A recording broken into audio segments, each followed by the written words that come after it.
ಪ್ರಾರ್ಥನೆ ಮಾಡ್ಕೊಳ್ಳೋಣ. ನಮ್ಮ ಪರಲೋಕದಲ್ಲಿರುವ ಸ್ವರ್ಗೀಯ ತಂದೆಯೇ, ಪರಿಶುದ್ಧನು ಪರಿಶುದ್ಧನು ಪರಿಶುದ್ಧನಾಗಿ ಇರುವ, ಯಾವಾಗೂ ನಿಮ್ಮನ್ನ ಮಹಿಮೆ ಪಡಿಸಿಕೊಂಡಿರುವ ನಿಮ್ಮ ದೂತರ ಮುಖಾಂತರ ಇರುವ ಪರಿಶುದ್ಧ ತಂದೆಯೇ, ದೇವರೇ, ನಿಮ್ಮ ಕುಮಾರನ ಮೂಲಕ ನಮಗೆ ವಿಮೋಚನೆಯನ್ನು ಕೊಟ್ಟು ನಮ್ಮನ್ನ ರಕ್ಷಿಸಿ ಈ ಅದ್ಭುತವಾಗಿ ಇರುವ ಸತ್ಯವನ್ನು, ಮೇಲಾದ ಒಂದು ಕರೆಯನ್ನು ನಮಗೆ ಕೊಟ್ಟು ಇವತ್ತು ಕೂಡ ನಿಮ್ಮ ವಾಕ್ಯಗಳನ್ನು ಧ್ಯಾನ ಮಾಡಕ್ಕೆ ಈ ಒಂದು ಸಮಯ ಕೊಟ್ಟಿದ್ದಕ್ಕೆ ಕೃತಜ್ಞತೆಯನ್ನು ತೋರಿಸ್ಕೊತೀನಿ ತಂದೆ ದೇವರೇ. ಈ ಒಂದು ದಿವಸದಲ್ಲಿ ಈ ದೇವದರ್ಶನ ಗುಡಾರ ಎನ್ನುವ ಪಾಠದಲ್ಲಿ ದೇವರೇ ನಮಗೆ ಸರಿಯಾದ ರೀತಿಯಲ್ಲಿ ಅರ್ಥ ಮಾಡಿಕೊಳ್ಳೋದಕ್ಕೂ ನಿಮ್ಮ ಪವಿತ್ರಾತ್ಮ ನಮ್ಗೆ ಕೊಟ್ಟು ಮಾತಾಡೋದಕ್ಕೂ ನಿಮ್ಮ ಪವಿತ್ರಾತ್ಮ ನಮಗೆ ಕೊಟ್ಟು ಈ ಒಂದು ಪ್ರಾರಂಭದಿಂದ ಅಂತಿಮವರೆಗೆ ನಮ್ಮ ಜೊತೆಗೆ ಇದ್ದು ನಮ್ಮನ್ನ ನಡೆಸ್ಕೊಡ್ಬೇಕಂತ ನಿಮ್ಮ ಕುಮಾರನು ನಮ್ಮ ರಕ್ಷಣಾ ಯೇಸು ಕ್ರಿಸ್ತನ ಮೂಲಕ ಬೇಡಿಕೊಳ್ತೀನಿ ತಂದಿನಿ. ಆಮೇನ್. ಸಹೋದರ ಸಹೋದರಿಯರೇ, ನಾವು ಇವತ್ತು ಮತ್ತೆ ದೇವದರ್ಶನ ಗೂಡಾರ ಆ ಒಂದು ಭಾಗಕ್ಕೆ ನಾವು ಬಂದಿದ್ದೀರಿ. ಅದರಲ್ಲಿ ನಾವು ನೋಡಿದಂತ ಅನೇಕ ವಿಷಯಗಳು ನೋಡಿದ್ದೀವಿ. ಅದರಲ್ಲಿ ಓದುವಾಗ ನಾವು ಯಾವ್ದೆಲ್ಲ ಇವೆಲ್ಲ ಉದಿಕೆ ಮೇಲೆ ಇರುವ ಉದಿಕೆ ಮಾತ್ರವೇ ನಾವು ನೋಡೋಣ, ಯಾಕಂದ್ರೆ ಅದಕ್ಕೆ ಇವೆಲ್ಲ ನಾವು ಮುಂಚೆನೆ ನೋಡಿದ್ದೀವಿ ಸಹೋದರ ಸಹೋದರಿಯರೇ. ಅದರಿಂದ ಆ ಮೇಲೆ ಆ ದೇವದರ್ಶನ ಗೂಡಾರ ಮೇಲೆ ಅಂತೂ ಹಾಕಿರುವ ಆ ಮೇಲೆ ಹೊದಿಕೆಗಳು ಇತ್ತು. ಅದರಲ್ಲಿ ಒಂದೊಂದು ಹೊದಿಕೆ ಕೂಡ ಅದಕ್ಕೆ ಓದುವಾರ ನಾವು ಅದು ಕ್ಲಾಸ್ ಅಲ್ಲಿ ಅನೇಕ ವಿಷಯಗಳು ಇದರ ಬಗ್ಗೆ ನಾವು ಚರ್ಚೆ ಮಾಡಿದ್ರಿ, ಅದರ ವಿಷಯ ನೋಡ್ಕೊಂಡಿದ್ರಿ. ಅದರಲ್ಲಿ ಸಹೋದರ ಸಹೋದರಿಯರೇ, ನಾವು ವಿಮೋಚನಾ ಖಂಡದಲ್ಲಿ ಓದುವಾಗ ಈ ಒಂದು 4 ಮುಖ್ಯವಾಗಿ ದೊಡ್ಡದಾಗಿ ಮಾಡಿದಂತ ಆ ದೇವದರ್ಶನ ಗೂಡಾರ ಮೇಲೆ ಹಾಕಬೇಕಾಗಿರುವ 4 ಹೊದಿಕೆಗಳು ಅದು ಇತ್ತು. ಅದರಲ್ಲಿ ಮೊದಲು ಮೇಲೆ ಇದ್ದಿದ್ದಂತ ಆ ಹೊದಿಕೆ, ಮತ್ತೆ ಅದ್ರ ಕೆಳಗೆ ಇದ್ದಿದ್ದಂತ ಹೊದಿಕೆ, ಅದ್ರ ಮೇಲೆ ಅದ್ರ ಈಗ ನೋಡ್ಬೇಕಾದ್ರೆ 4 ಇತ್ತು.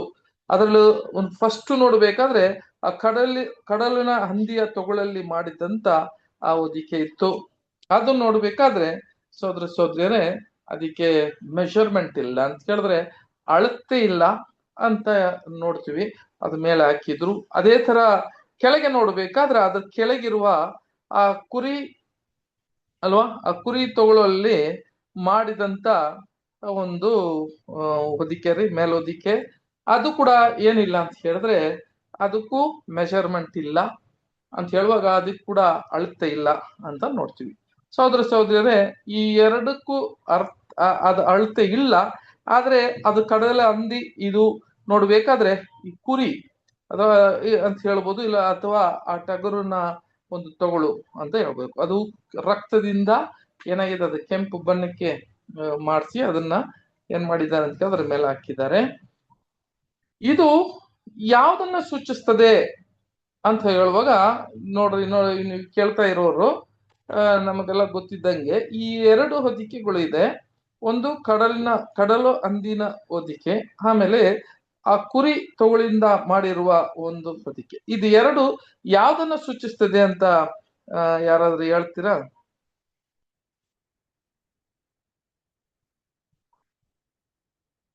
ಎಲ್ಲ ಮರ್ತು ಬಿಟ್ರ?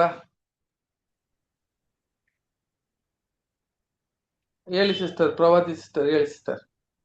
ಬೇರೆ ದೇವರಲ್ಲಿ ಪ್ರೀತಿ ಹೆಚ್ಚಾಗಿರ್ತೈತೆ, ಅವ್ರ ಪ್ರೀತಿ ಅಳತೆ ಮಾಡಕ್ಕಾಗಲ್ಲ. ಅಂದ್ರೆ ಅಳತೆ ಮಾಡಕ್ಕಾಗಲ್ಲ ಅಂದ್ರೆ ದೇವ್ರ ಪ್ರೀತಿ ಅಳತೆ ಮಾಡಕ್ಕಾಗಲ್ಲ. ಇದು ಇದು ಎಲ್ಲರಿಗೂ ಇರೋ ರಕ್ಷಣೆ ಕುರಿತು. ಸರಿ, ಯಾಕೆ ಇದು ಕಡಲ ಹಂದಿ, ಯಾಕೆ ಇದು ಕಡಲ ಹಂದಿನ ತಗೊಳು ಅಂತ ಹೇಳಿದ್ದಾರೆ ಅಂತ ಹೇಳ್ಬೇಕು. ಯೇಸು ಕ್ರಿಸ್ತನ ರ್ಯಾನ್ಸಮ್, ಅದು ರ್ಯಾನ್ಸಮ್ ಬಂದು ಕೆಳಗಿರೋ ಕುರಿಯ ತೊಗಳು ಅಂತ ಅದನ್ನ ನೋಡ್ತೀವಿ, ಅದು ರ್ಯಾನ್ಸಮ್ ಸ್ಯಾಕ್ರಿಫೈಸ್. ಇದು ಕಡಲ ಹಂದಿನ ತೊಗಳು ಹಾಕಿದಾರಲ್ಲ ಮೇಲೆ, ಆ ಹೊದಿಕೆ ಹಾಕಿದಾರಲ್ಲ, ಅದು ಯಾವ್ದನ್ನ ರೆಪ್ರೆಸೆಂಟ್, ಅದು ಯಾವ್ದಕ್ಕೆ ಸೂಚನೆ ಆಗ್ತದೆ? ಲೋಕದ ದೃಷ್ಟಿಯಲ್ಲಿ ಸ್ವಾಮಿ ಚಂದವಾಗಿ ಇರ್ಲಿಲ್ಲ ಅವ್ರ ದೃಷ್ಟಿಯಲ್ಲಿ. ಓಕೆ, ಒಂದು ಯೇಸು ಕ್ರಿಸ್ತನ ಪರಲೋಕದಲ್ಲಿ ಪರಲೋಕದಲ್ಲಿ ಇದ್ದದನ್ನು ಸೂಚಿಸುತ್ತದೆ. Very good brother, correct. ಈಗ ಎಲ್ಲ ನೀವು ಹೇಳಿರೋ ಉತ್ತರ ಎಲ್ಲವೇ ಕರೆಕ್ಟೇ, ಯಾವುದು ತಪ್ಪಿಲ್ಲ. ಒಬ್ರು ಸಹೋದರಿ ಹೇಳಿದ್ರು ಅದರ ಪ್ರೀತಿ ಅಳತೆ ಇಲ್ಲ ಅದಕ್ಕೆ ಅಂತ ಹೇಳುವಾಗ, ಕ್ರಿಸ್ತನ ತಂದೆಯ ದೇವರು ಕ್ರಿಸ್ತನ ಮೂಲಕ ನಮ್ಮ ಮೇಲೆ ಇಟ್ಟಿದ ಪ್ರೀತಿ ಎಷ್ಟು ದೊಡ್ಡದು, ಅದಕ್ಕೆ ಅಳತೇನೇ ಇಲ್ಲ. ತನ್ನ ಕುಮಾರನನ್ನೇ ಆತನು ಅವರಿಗೆ ನಮಗೆ ಎಲ್ಲರೂ ವಿಮೋಚನವಾಗಿ ತನ್ನನ್ನವೇ ಅಲ್ವಾ ಕೊಟ್ಟಿದ್ರು ಅಂತ ನಾವು ನೋಡ್ತೀವಿ. ಅಷ್ಟು ಪ್ರೀತಿ ನಮ್ಮ ಮೇಲೆ ತನ್ನ ಸೃಷ್ಟಿಗನು ನೋಡಿ, ತಂದೆ ಒಂದು ಮಗನ ಮೇಲೆ, ತನ್ನ ಮಕ್ಕಳ ಮೇಲೆ ಪ್ರೀತಿ ಇಟ್ಟಿಲ್ಲ ಅಂತ ಹೇಳಿದ್ರೆ ಆತನನ್ನು ತಂದೆ ಅಂತ ಕರೆಯೋದು ಹೆಂಗೆ? ಆ ತರ ಇರುವಾಗ ನಮ್ಮ ತಂದೆ ದೇವರು ನಮ್ಮನ್ನ ಸೃಷ್ಟಿ ಮಾಡಿರೋದು ಮಾತ್ರ ಅಲ್ಲ, ನಮಗೆ ವಿಮೋಚನೆಗಾಗಿ, ನಮ್ಮನ್ನ ರಕ್ಷಣೆಗಾಗಿ, ನಾವು ಮಾಡಿರೋ ಪಾಪ ತಪ್ಪಿಗಾಗಿ ತನ್ನ ಮಗನನ್ನೇ ಕೊಟ್ಟಿದ್ರು. ಆತನು ಪರಲೋಕದಿಂದ ಇಳಿದು ಬಂದನು ಅಂತ ಹೇಳುವಾಗ ಆ ಮಹಿಮೆಯಲ್ಲಿ ಇದ್ದಿದ್ದಂತ ಸ್ಥಾನವೇ ಬಿಟ್ಟು ಬಂದನು.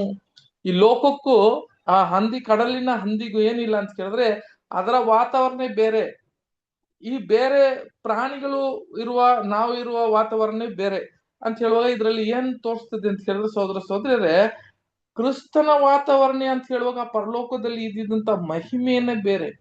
ಆ ಮಹಿಮೆಯಲ್ಲಿ ಇದ್ದಿದ್ದಂತ ಆ ಸಂತೋಷ ಅದು ಯಾರು ಎಂತ ಹೇಳಿದ್ರೆ ಹೇಳ್ದಿರ ಒಂದು ಸಂತೋಷ ನೋಡ್ರಿ. ಅದನ್ನ ಬಿಟ್ಟು ಕೊಟ್ಟು ತಂದೆಯ ದೇವರು ಆತನು ಅದನ್ನ ನೇಮಿಸಿಕೊಟ್ಟಿದ್ದ ಕಾರ್ಯಕ್ಕಾಗಿ ತನ್ನ ತಂದೆಯ ದೇವರು ತನ್ನ ಮನಸ್ಸಲ್ಲಿ ತನ್ನ ರಕ್ಷಣೆ ಕೊಡಬೇಕು ಅಂತ ಹೇಳುವಾಗ ಕ್ರಿಸ್ತನು ಅದನ್ನ ಅರ್ಥ ಮಾಡಿಕೊಂಡು ಆ ಜಾಗವನ್ನು ಬಿಟ್ಟು ಇಲ್ಲಿಗೆ ಬಂದ್ರು ಅಂತ ನೋಡ್ತೀವಿ. ಅದರ ಮುಖಾಂತರ ನಮಗೆ ವಿಮೋಚನೆ ಮೊದಲು ಆತನು ಆ ಸ್ಥಾನವನ್ನು ಬಿಟ್ಟು ಬಂದ್ರು, ಮಹಿಮೆ ಸ್ಥಾನವನ್ನು ಬಿಟ್ಟು ಬಂದಿದ್ದು ಅಂತ ನೋಡುವಾಗ ಆ ಕಡಲ ಹಂದಿಯ ಮೇಲೋದಿಕೆ ಅಂತ ನೋಡ್ತೀವಿ.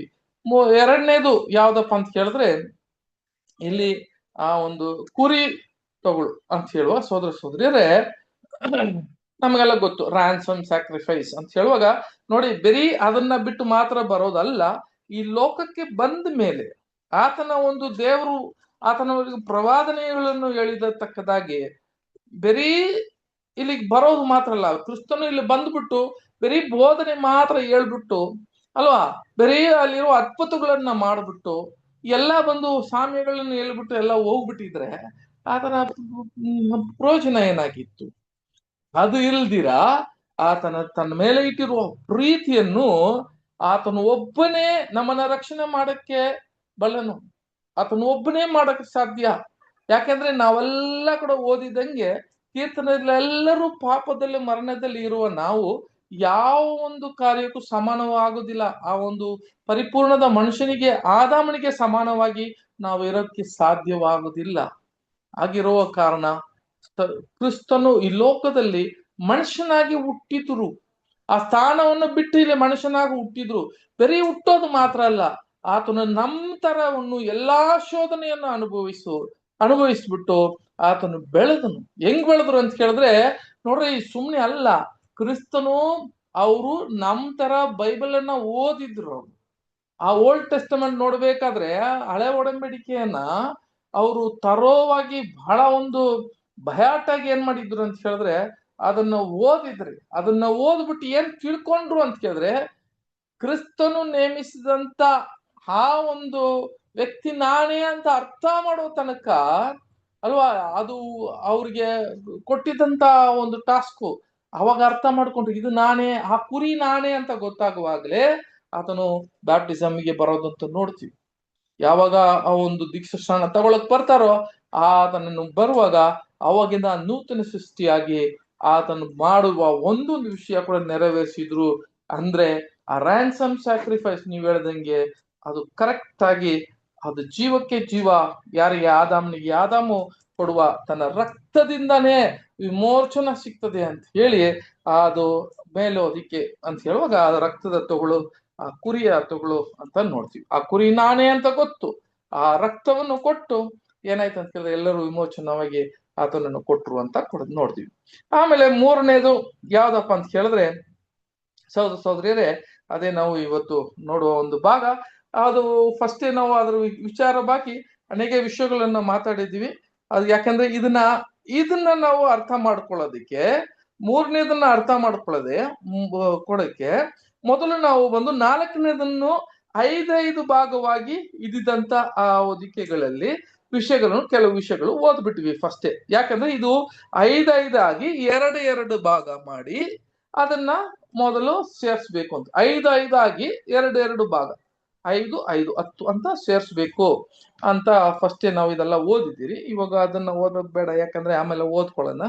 ನೋಡ್ಬೇಕಾದ್ರೆ ಸಹೋದರರೇ, ಆದ್ರೆ ಕೂಡ ಯಾಕೆ 5 ಅಂತ ಹೇಳುವಾಗ ಈ 5 ಯಾವ್ದನ್ನ ಸೂಚನೆ ಮಾಡ್ತಿದೆ ಅಂತ ವಾರ ನಾವು ಓದ ಒಂದು ಸಂಚಿಕೆಯಲ್ಲಿ ನಾವು ಇದನ್ನ ನೋಡಿದ್ವಿ. ಏನಂತ ಹೇಳಿದ್ರೆ, ಈ 5 ಅನ್ನೋದು ಯಾರಪ್ಪ, ಈ 5 ಯಾರಪ್ಪ ಅಂತ ಹೇಳಿದ್ರೆ, 5 ಅದು ಕ್ರಿಸ್ತನನ್ನ ಸೂಚಿಸ್ತದೆ ಅಲ್ವಾ, ಆ ಭಾಗ ಅಂತ ನೋಡ್ತೀವಿ ಅಲ್ವಾ. ಇದರಲ್ಲಿ ನೋಡ್ಬೇಕಾದ್ರೆ ಈ ಮೇಲೋದಿಕ್ಕೆ ಅಂತ ಬರುವಾಗ ಈ ಆಡಿನ ಕೂದರಲ್ಲಿ ಮಾಡಿದಂತ ಆ ಮೇಲೆ ಹಾಕಿರುವ ಆ ಹೊದಿಕೆಯಲ್ಲಿ 2 ಭಾಗವಾಗಿ ಇರ್ತದೆ. ಒಂದು 5 ಆಗಿ ಮಾಡಬೇಕು, ಇನ್ನೊಂದು 5 ನಾರು ಬಟ್ಟೆನ ಅದನ್ನ ಅಳತೆ ಕೂಡ ನಾನು ಹೇಳ್ತೀನಿ. ಇಲ್ಲಿ ಅಳತೆ ಹಾಕಿದಾರೆ ನೋಡ್ರಿ, 4ಗೆ 28 ಕೆಳಗೆ ಲಾಸ್ಟ್ ಅಲ್ಲಿ ಇರೋದು 4ಗೆ 28 ಆಗಿ ಅದನ್ನ ಎಷ್ಟು ತರಬೇಕಂದ್ರೆ 10 ತರಬೇಕು. ಆದ್ರೆ 5 ಒಂದು ಕಡೆ, ಇನ್ನೊಂದು 5 ಕಡೆ ಹಾಕಿ ಅದನ್ನ ಅದು ನೀಲಿಯ ಒಂದು ಕುಣಿಕಳು ಅದ್ರ ಮೇಲೆ ಇದನ್ನ ಹುಕ್ಸ್ ಹಾಕಿ ಅದನ್ನ ಎಳಿಬೇಕು ಅಂತ ಹೇಳಿದ್ವಿ. ಈ 5 ಏನು ಅಂತ ಹೇಳುವಾಗ ನಾವು ಇದರಲ್ಲಿ ಯಾಚಕಖಂಡದಲ್ಲಿ ನಾವು ಅನೇಕ ವಿಷಯಗಳು ಓದಿದ್ವಿ. ಈ 5 ವಿಧವಾದ ಕಾಣಿಕೆ ಕ್ರಿಸ್ತನು ಈ ಲೋಕದಲ್ಲಿ ಬಂದು ಬರೀ ಪಸ್ಕಾ ಆಗಿ ಕುರಿಯಾಗಿ ಮಾತ್ರ ಆತನು ಬಲಿಯಾದನು ಅಂತ ಹೇಳುವಾಗ, ಬರೀ ಪಸ್ಕಾ ಕುರಿಯಾಗಿ ಬಲಿಯಾದನು ಅಂತ ಮಾತ್ರ ಅಲ್ಲ, ಅದು ನೋಡ್ಬೇಕಾದ ಸೋದರಿ ಎಷ್ಟು 5 ವಿಧವಾದ ಕಾಣಿಕೆಗಳನ್ನ ಕ್ರಿಸ್ತನು ನೆರವೇರಿಸಿದ್ರು ಅಂತ ನೋಡಿ. ಪಾಪ ಪರಿಹಾರವಾಗಿ, ನೈವೇದ್ಯಗಳಿಗೆ, ಆಮೇಲೆ ಇನ್ನ ನಮ್ಮ ಅನೇಕ ವಿಷಯಗಳು ನಾವು ನೋಡಿದ್ವಿ, ಬಾಣವಾಗಿ, ಇವೆಲ್ಲ ನೋಡ್ಬೇಕಾದ್ರೆ 5 ವಿಧವಾದ ಕಾಣಿಕೆಯನ್ನು ನೆರವೇರಿಸಿ ಆತನನ್ನು ಒಂದೇ ಶರೀರವಾಗಿ ಆತನು ಪರಿಪೂರ್ಣವಾಗಿ ಇದ್ದಿದ್ದಂತ ವಿಷಯಗಳನ್ನು ನೋಡ್ತೀವಿ. ಇದರಲ್ಲಿ ನಮ್ಮ ಮೇಲೆ ಇಟ್ಟಿದ್ದಂತ ಆತನು ನಂಬಿಕೆ, ದೇವರ ಮೇಲೆ ಇಟ್ಟಿದ್ದಂತ ನಂಬಿಕೆ, ನಾವು ಕೂಡ ಅವರಲ್ಲಿ ಸೇರ್ಬೇಕು ಅಂತ ಹೇಳಿ ನಾವು ಏನ್ ಮಾಡ್ತಾರೆ ಅಂತ ಹೇಳಿದ್ರೆ ಇಲ್ಲಿಗೆ ವಿಷಯಗಳನ್ನ ತೋರಿಸ್ಕೊಡ್ತಾರೆ. ಸಹೋದರನೇ, ಈಗಿರುವಾಗ ನಾವು ಈಗ ಅದನ್ನ ಕೆಳಗಿರೋದು ನೋಡಿದೆ 5 ಆದ್ರೆ ಆ 3ನೇ ಹೊದಿಕೆಯಲ್ಲಿ ವಿಶೇಷವಾದ ಒಂದು ವಿಷಯ ಏನಂತ ಕೇಳಿದ್ರೆ, ಇಲ್ಲಿ ನೋಡ್ರಿ, ಇಲ್ಲಿಗೆ ಒಂದ್ ಕಡೆ 5 ಇರ್ಬೇಕು, ಇನ್ನೊಂದು ಕಡೆ ಎಷ್ಟಿರ್ಬೇಕಂದ್ರೆ 6 ಇರ್ಬೇಕು. 11 ಇಲ್ಲಿ ಮಾಡ್ಬೇಕು ಅಂತ ಹೇಳ್ಬಿಟ್ರು. ಆ ವಾಕ್ಯ ಮಾತ್ರ ಓದ್ಬಿಟ್ಟು ನಾವೇನ್ ಮಾಡೋಣ, ಪಾಠಕ್ಕೆ ಹೋಗ್ಬಿಡೋಣ. ವಿಮೋಚನ ಕಾಂಡದಲ್ಲಿ 26ನೇ ಅಧ್ಯಾಯ 27ನೇ ವಾಕ್ಯದಿಂದ, ವಿಮೋಚನ ಕಾಂಡ 26ನೇ ಅಧ್ಯಾಯ 7, 8, 9 ಮಾತ್ರ ಓದ್ರಿ.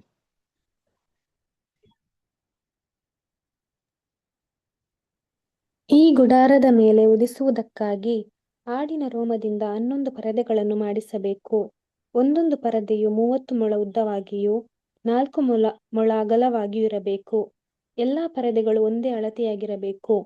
5 ಪರದೆಗಳನ್ನು ಒಂದಾಗಿ ಜೋಡಿಸಿ, ಮಿಕ್ಕ 6 ಪರದೆಗಳನ್ನು ಒಂದಾಗಿ ಜೋಡಿಸಿ, 6ನೆಯ ಪರದೆಯನ್ನು ಗುಡಾರದ ಮುಂಭಾಗದಲ್ಲಿ ಮಡಿಸಿ ಇರಿಸಬೇಕು. ನೋಡಿದ್ರ ಸಹೋದರರೇ, ಇಲ್ಲಿಗೆ ನಾವು ನೋಡಿದಂತ ವಿಷಯ ನೋಡ್ಬೇಕು. ಈ ಗುಡಾರದ ಮೇಲೆ ಈ ಹೊದಿಕೆನ ಮಾಡಬೇಕು. ಈ ಆಡು ಕೂದಲಿನಲ್ಲಿ ಮಾಡಿದಂತ ಹೊದಿಕೆದಲ್ಲಿ ಒಂದು ಬಟ್ಟೆಯನ್ನು ಮಾಡಬೇಕು. ಇದು ನೋಡ್ರಿ, ಇದರಲ್ಲಿ 11 ಬಟ್ಟೆಯನ್ನು ಮಾಡ್ಬೇಕು ಅಂತ ಹೇಳ್ಬಿಟ್ಟು, ಈ 11 ಬಟ್ಟೆ ಅಂತ ಹೇಳುವಾಗ ಅದಕ್ಕೆ ಎಷ್ಟು ಅಳತೆ ಇರಬೇಕು ಅಂತ ಹೇಳುವಾಗ ನಿನ್ನ ಸ್ಕ್ರೀನ್ ಅಲ್ಲಿ ನೋಡ್ಕೊಂಡ್ಬಿಡ್ರಿ, ಅದರಲ್ಲಿ ನಾನು ಹಾಕಿದ್ದೀನಿ. ಎಷ್ಟು ಇರ್ಬೇಕಂದ್ರೆ ಒಂದೊಂದು ಬಟ್ಟೆ ಕೂಡ ಎಷ್ಟು ಇರ್ಬೇಕು ಅಂತ ಕೇಳಿದ್ರೆ 4ಗೆ 4 ಅದರ ಒಂದು ಅಗಲ 4 ಇರ್ಬೇಕು, ಉದ್ದ ಎಷ್ಟು ಇರ್ಬೇಕಂದ್ರೆ 30 ಇರ್ಬೇಕು. ಇದು 11 ಮಾಡ್ಬೇಕು. ಇದನ್ನ ಏನ್ ಮಾಡ್ಬೇಕಂದ್ರೆ 11 ಇದನ್ನ ಸೇರ್ಸ್ಬೇಕು ಅಂತ ನೋಡಿದ್ವಿ. ನೋಡಿ, ಇಲ್ಲಿ ಹಾಕಿದ್ದೀನಿ ನೋಡ್ರಿ, 11 ಪೀಸ್ ಸೇರ್ಸ್ಬೇಕು. ಇದರಲ್ಲಿ ಏನಾಗತ್ತೆ ಅಂತ ಕೇಳಿದ್ರೆ, ಈಗ ಈ ದೇವದರ್ಶನ ಗೂಡಾರ ನಮಗೆಲ್ಲ ಮುಂಚೆನೆ ನಾನು ಹೇಳ್ದಂಗೆ ದೇವದರ್ಶನ ಗೂಡಾರ ಸಹೋದರ ಸಹೋದರರೇ, ಇದರ ಎಷ್ಟು ಸೈಜ್ ಯಾರಿಗಾದ್ರೂ ಗೊತ್ತಿದ್ಯಾ? ಎಷ್ಟು ಹೈಟ್ ಎಷ್ಟಿದೆ, ಇದರ ಉದ್ದ ಎಷ್ಟಿದೆ, ಇದರ ಅಗಲ ಎಷ್ಟಿದೆ ಯಾರಿಗಾದ್ರೂ ಗೊತ್ತಿದ್ಯಾ? ಯಾರು ನೋಡ್ರಿ ಹೇಳೋಣ, ಯಾರು ಕರೆಕ್ಟ್ ಆಗಿ ನಾವು ನೋಡಿದ ಎಷ್ಟೋ ವಿಷಯಗಳು ನೋಡಿದ್ದೀವಿ, ನೋಡೋಣ ಯಾರಾದ್ರೂ ಕರೆಕ್ಟ್ ಆಗಿ ಅಳತೆ ಹೇಳ್ತೀಯಾರ ನೋಡೋಣ. ಈ ದೇವದರ್ಶನ ಗೂಡಾರದನ್ನ ಅಳತೆ ಅಂತ ಹೇಳುವಾಗ ಅದರ ಉದ್ದ ಎಷ್ಟಿತ್ತು, ಅದರ ಹೈಟ್ ಅಂತ ಕೇಳಿದ್ರೆ ಎತ್ತರ ಎಷ್ಟಿತ್ತು, ಅದರ ಅಗಲ ಎಷ್ಟಿತ್ತು, ಯಾರಾದ್ರೂ ಹೇಳಕ್ ಸಾಧ್ಯನಾ?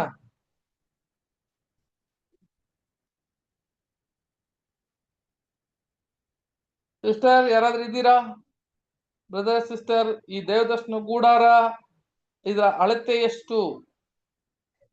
ನೋಡ್ರಿ, ನಾವು ಇನ್ನ ತನಕ ಆ ಚೌಕಟ್ಟುಗಳನ್ನ ಕೂಡ ನಾವು ಅದನ್ನ ಸ್ಟಡಿ ಮಾಡಿದ್ದೀರಿ. ಆ ಚೌಕಟ್ಟುಗಳು ಎಷ್ಟು ಚೌಕಟ್ಟುಗಳಿತ್ತು, ಅದ್ರ ಮುಖಾಂತರ ನಾವು ಏನ್ರಿ ಅದ್ರ ಅಳತೆ ಎಷ್ಟು ಅಂತ ಗೊತ್ತಾಗುತ್ತೆ, ಅದರ ಉದ್ದ ಎಷ್ಟು ಅಂತ ಗೊತ್ತಾಗುತ್ತೆ, ಅದರ ಎತ್ತರ ಎಷ್ಟು ಅಂತ ಕೂಡ ನಮಗ್ ಗೊತ್ತಿತ್ತು. ಯಾರಿಗಾದ್ರೂ ಹೇಳಕ್ ಸಾಧ್ಯನಾ ಎಷ್ಟಿತ್ತು?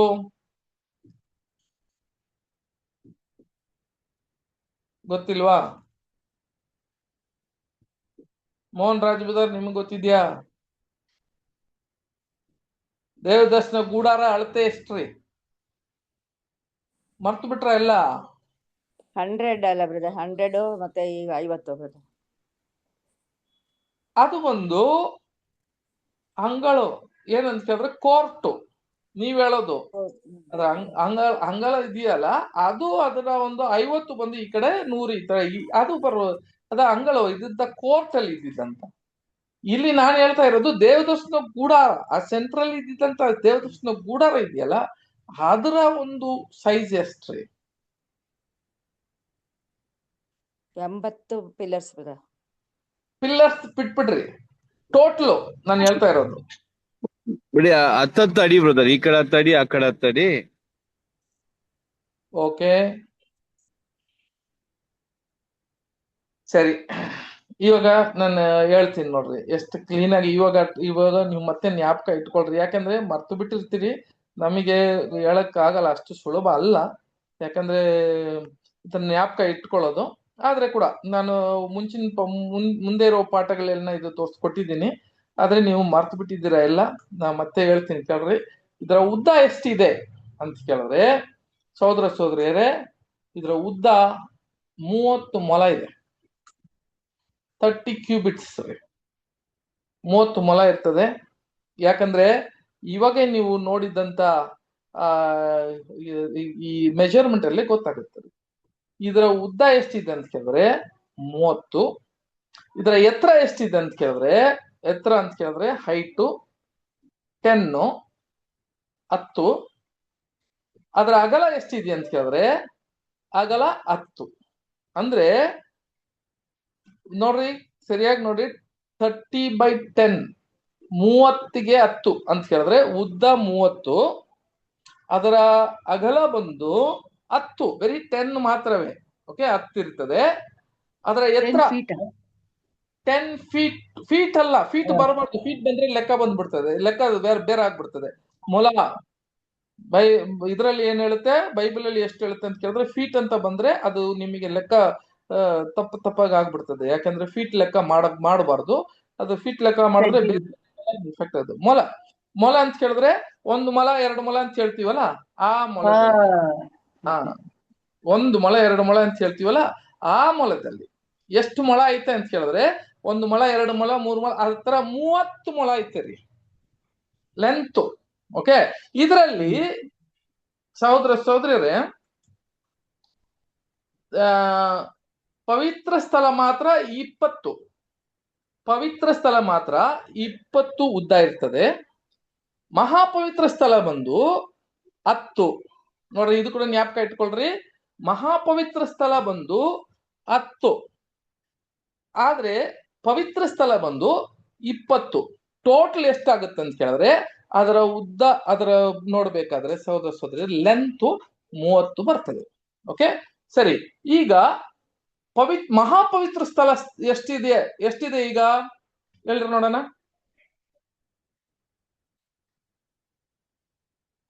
ಇದನ್ನ ನೀವು ಜ್ಞಾಪಕ ಇಟ್ಕೊಳ್ಳೋದಕ್ಕೆ 10 ಬ್ರದರ್ 10. ಆ ನೀವು ಇವಾಗ ಜ್ಞಾಪಕ ಇಟ್ಕೊಳ್ಳೋದಕ್ಕೆ ನಿನಗೆ ಒಂದು ಕ್ಲೂ, ಒಂದು ಏನಂದ್ರೆ ಒಂದು ಹಿಂಟ್ ಕೊಡ್ತೀನಿ, ಇದನ್ನ ಯಾವಾಗ ಜ್ಞಾಪಕ ಇಟ್ಕೊಳ್ಳೋದಕ್ಕೆ. ನೋಡ್ರಿ, ಈಗ ಮಹಾಪವಿತ್ರ ಸ್ಥಳ ಎಷ್ಟಿತ್ತು ಅಂತ ಕೇಳಿದ್ರೆ, ಸಾರಿ ಬ್ರದರ್, ಹೇಳಿ ಬ್ರದರ್. 120 feet brother. ಫೀಟ್ ಲೆಕ್ಕ ತಗೊಂಡ್ಬಿಡ್ರಿ. 120 ಬ್ರದರ್. ಅಲ್ಲ ಫೀಟ್ ತಗೊಂಡ್ಬಿಡ್ರಿ, ಮೊಳ ಮಾತ್ರ ತಗೊಳ್ರಿ. ಓನ್ಲಿ ಒಂದು ಮೊಳ 2 ಮೊಳ ಇದೆಯಲ್ಲ, ಆ ಮೊಳ ಮಾತ್ರ ತಗೊಳ್ಳಿ. Cubits correct, cubit. ಓಕೆ, ಸರಿ. ಈಗ ಸಹೋದರ ಸಹೋದರಿಯರೇ, ನಾನು ಹೇಳ್ಬಿಟ್ಟೆ ಎಷ್ಟು ಉದ್ದ ಇದೆ ಅಂತೆ. ಈಗ ಇದರಲ್ಲಿ 2 ಭಾಗ ಇದೆಯಲ್ಲ, ಪವಿತ್ರ ಸ್ಥಳ ಒಂದು, ಮಹಾಪವಿತ್ರ ಸ್ಥಳ ಇದೆ. ಈಗ ಪವಿತ್ರ ಸ್ಥಳ ಅಂತ ಹೇಳುವಾಗ ಅದ್ರ 20 ಇದೆ, ಹೌದೇ? 20 ಐತೆ. ಅದರ ಮಹಾಪವಿತ್ರ ಸ್ಥಳ ಬಂದು 10 ಐತೆ, 10. ಓಕೆ, ಈಗ ನೋಡ್ರಿ, ಈಗ ಇದರ ಅಗಲ, ಮಹಾಪವಿತ್ರ ಸ್ಥಳದ ಮಾತ್ರ ಅದರ ಉದ್ದ, ಅಗಲ, ಎತ್ತರ ಎಷ್ಟಿದೆ ಹೇಳ್ರಿ ನೋಡೋಣ ಯಾರನ್ನ.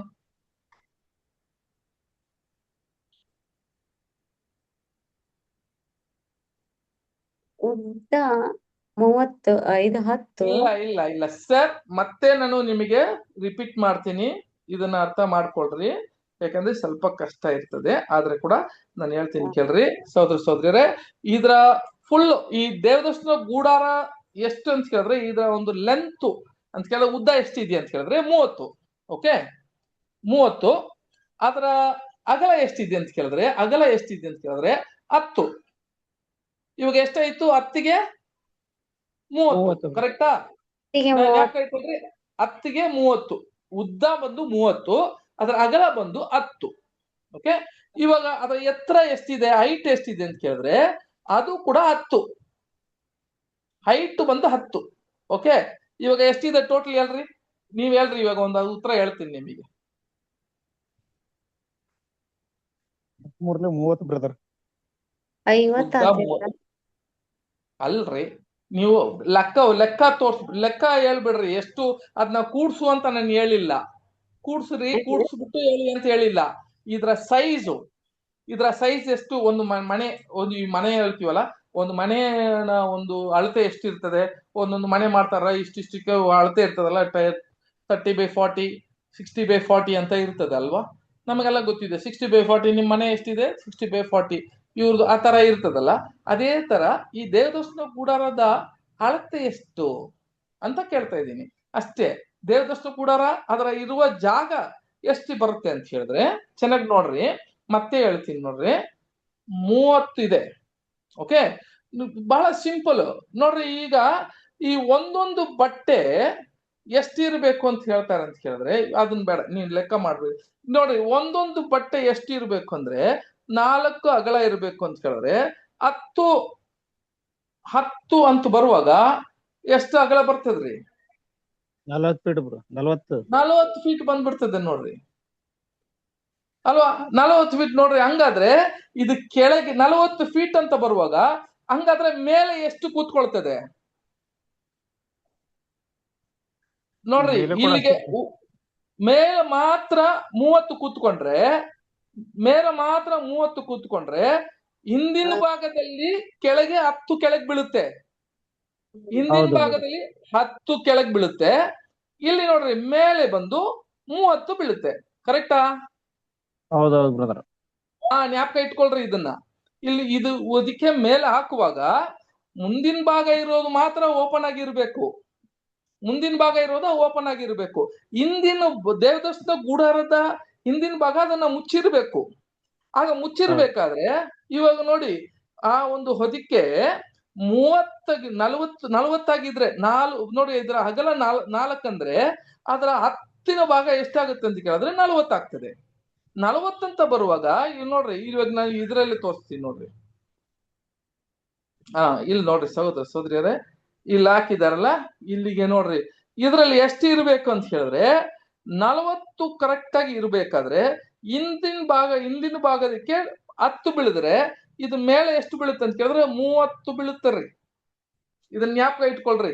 ಓಕೆ, ಹಂಗಾದ್ರೆ ನಿನ್ನ ಈ ಒಂದು ಮೇಲಿರೋ ಈ ಹೊದಿಕೆದಲ್ಲಿ ನಾವು ಏನ್ ಕಂಡುಹಿಡಿಬಹುದು ಅಂತ ಕೇಳಿದ್ರೆ, ಇದರ ಉದ್ದ ಎಷ್ಟು ಅಂತ ಕ್ಲಿಯರ್ ಆಗಿ ಇಟ್ಕೊಬಹುದು. ಉದ್ದ ಎಷ್ಟು ಅಂತ ಕೇಳಿದ್ರೆ 10, ಇದರ ಆಗ ಅಂತ ಕೇಳಿದ್ರೆ ಉದ್ದ ಬಂದು ಇಲ್ಲ ಎತ್ತರ ಬಂದು 10, ಇದರ ಉದ್ದ ಎಷ್ಟಂದ್ರೆ 30. ಕ್ಲಿಯರ್ ಆಗಿ ಕಂಡುಹಿಡಿಬಹುದು. ಅರ್ಥ ಆಯ್ತಾ ಸಿಸ್ಟರ್? ಯಾರಿಗಾರ ಅರ್ಥ ಆಗಿಲ್ವಾ?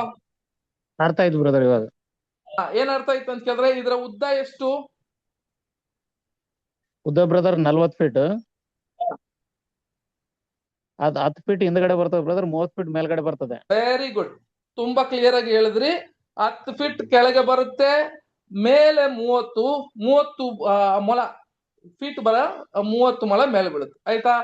ಕ್ಲಿಯರ್ ಆಗಿತ್ತು. ಆಯ್ತು. ಈಗ ಇದರ ದೇವದರ್ಶನ ಗುಡಾರದ ಅಗಲ ಎಷ್ಟಿದೆ? ಅಗಲ ಬ್ರದರ್ 30 ಸ್ಕ್ವೇರ್ ಫೀಟ್ ಬರ್ತದೆ. ಅಲ್ಲ, ಇದು ಉದ್ದ ನೀವು ಹೇಳ್ಬಿಟ್ರಿ.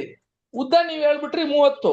ಆದ್ರೆ ಅಗಲ, ಈಗ ಮನೆ ಒಳಗೆ ಹೋಗ್ಬೇಕಾದ್ರೆ ಅಗಲ ಇರ್ತದಲ್ಲ, ಆ ಅಗಲ ಎಷ್ಟಿದೆ ರೀ? 10 ಬ್ರದರ್, 10. Very good, 10. ಜ್ಞಾಪಕ ಇಟ್ಕೊಳ್ರಿ, 10. ಓಕೆ, ಇದು ಕೂಡ ಬಹಳ ಸುಲಭವಾಗಿ ಇಲ್ಲಿ ನೀವು ತಿಳ್ಕೊಬಹುದು. ಇದ್ರಲ್ಲಿ ಕೂಡ ಹೆಂಗೆ ಅಂತ ಕೇಳಿದ್ರೆ ನೋಡ್ರಿ, ಇಲ್ಲಿ ಇಟ್ಟಿದ್ದಂತ 4ಗೆ 30 ಅಂತ ಹೇಳುವಾಗ 4ಗೆ 30 ಅಂತ ಕೊಟ್ಟಿದ್ದಾರೆ. ಒಂದು ಪೀಸ್ ಎಷ್ಟು ಇರ್ಬೇಕಂದ್ರೆ 4ಗೆ 30 ಆಗಿ ನಾರ ಬಟ್ಟೆ ಮಾಡಬೇಕು ಅಂತ ಹೇಳ್ತಾರೆ. ಹಾಗಾದ್ರೆ ಇದ್ರ ಮೇಲೆ ಹಾಕುವಾಗ 30ಕ್ಕೆ ಸರಿಯಾದ ರೀತಿಯಲ್ಲಿ ಮೇಲೆ ನೋಡ್ರಿ, ಇದರಲ್ಲಿ ನೋಡ್ಬೇಕಾದ್ರೆ ಕರೆಕ್ಟ್ ಆಗಿ ಮೇಲೆ ಅದರ ಒಂದು ಎತ್ತರಕ್ಕೆ ಕರೆಕ್ಟ್ ಆಗಿ 10 ಮೊಳ ಬರ್ತದೆ, ಅದರ ಅಗಲಕ್ಕೆ 10 ಕರೆಕ್ಟ್ ಆಗಿ 10 ಮೊಳ ಬರ್ತದೆ, ಮತ್ತೆ ಕೆಳಗೆ ಬೀಳುತ್ತೆ, ಮತ್ತೆ ಕೆಳಗೆ ಬೀಳೋದಿಕ್ಕೆ ಅದರಲ್ಲಿ 10 ಬರುತ್ತೆ. ಹಂಗಾದ್ರೆ 10 ಕರೆಕ್ಟ್ ಆಗಿ ಬಂದ್ಬಿಡ್ತದೆ. ಸರಿ, ಈಗ ನೀವು ಅದನ್ನ ಜ್ಞಾಪಕ ಇಟ್ಕೊಳ್ರಿ. ಆಗಿರುವಾಗ ದೇವದರ್ಶನ ಗೂಡಾರ ಅಳತೆ ಎಷ್ಟು ಅಂತ ನೀವು ಕ್ಲಿಯರ್ ಆಗಿ ತಿಳ್ಕೊಂಬಿಡ್ರಿ. ಯಾಕಂದ್ರೆ ಅದ್ರೊಳಗೆ ಇರುವ ರಹಸ್ಯಗಳು ಅಷ್ಟೊಂದು ವಿಷಯಗಳೈತೆ ಅದ್ರೊಳಗೆ ನೋಡ್ಬೇಕಾದ್ರೆ. ಆದ್ರೆ ಇವಾಗ ನೋಡಿ ಹೇಳ್ಬಿಡ್ತೀನಿ ಕೇಳ್ರಿ.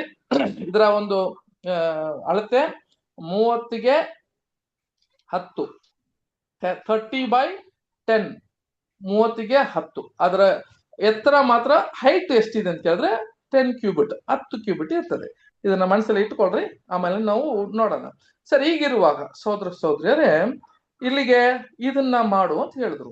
ಅವಾಗ ಈಗ ಕರೆಕ್ಟ್ ಆಗಿ ಇವಾಗ ನಾವು ಮಾತಾಡ್ಕೊಂಡ್ ಬಂದಿದ್ದು ಎಷ್ಟು ಅಂತ ಕೇಳಿದ್ರೆ 4 ಅಂತ ಬರುವಾಗ ಅದಕ್ಕೆ 10 ಪೀಸ್ ಇದ್ರೆ ಇದು ಕರೆಕ್ಟ್ ಆಗಿ ಬರ್ತದೆ. ಆದ್ರೆ ಇಲ್ಲಿಗೆ 11 ಅಂತ ಹೇಳಿದ್ರು, 11 ಮಾಡಬೇಕು ಅಂತ ಹೇಳಿದ್ರು. ಮತ್ತೆ ಆ ವಾಕ್ಯ ಓದನ ಸಿಸ್ಟರ್, ಮತ್ತೆ ಓದ್ರಿ ಅದನ್ನ. ವಿಮೋಚನ ಕಾಂಡದಲ್ಲಿ ಅದರಲ್ಲಿ 26:7 ಓದ್ರಿ.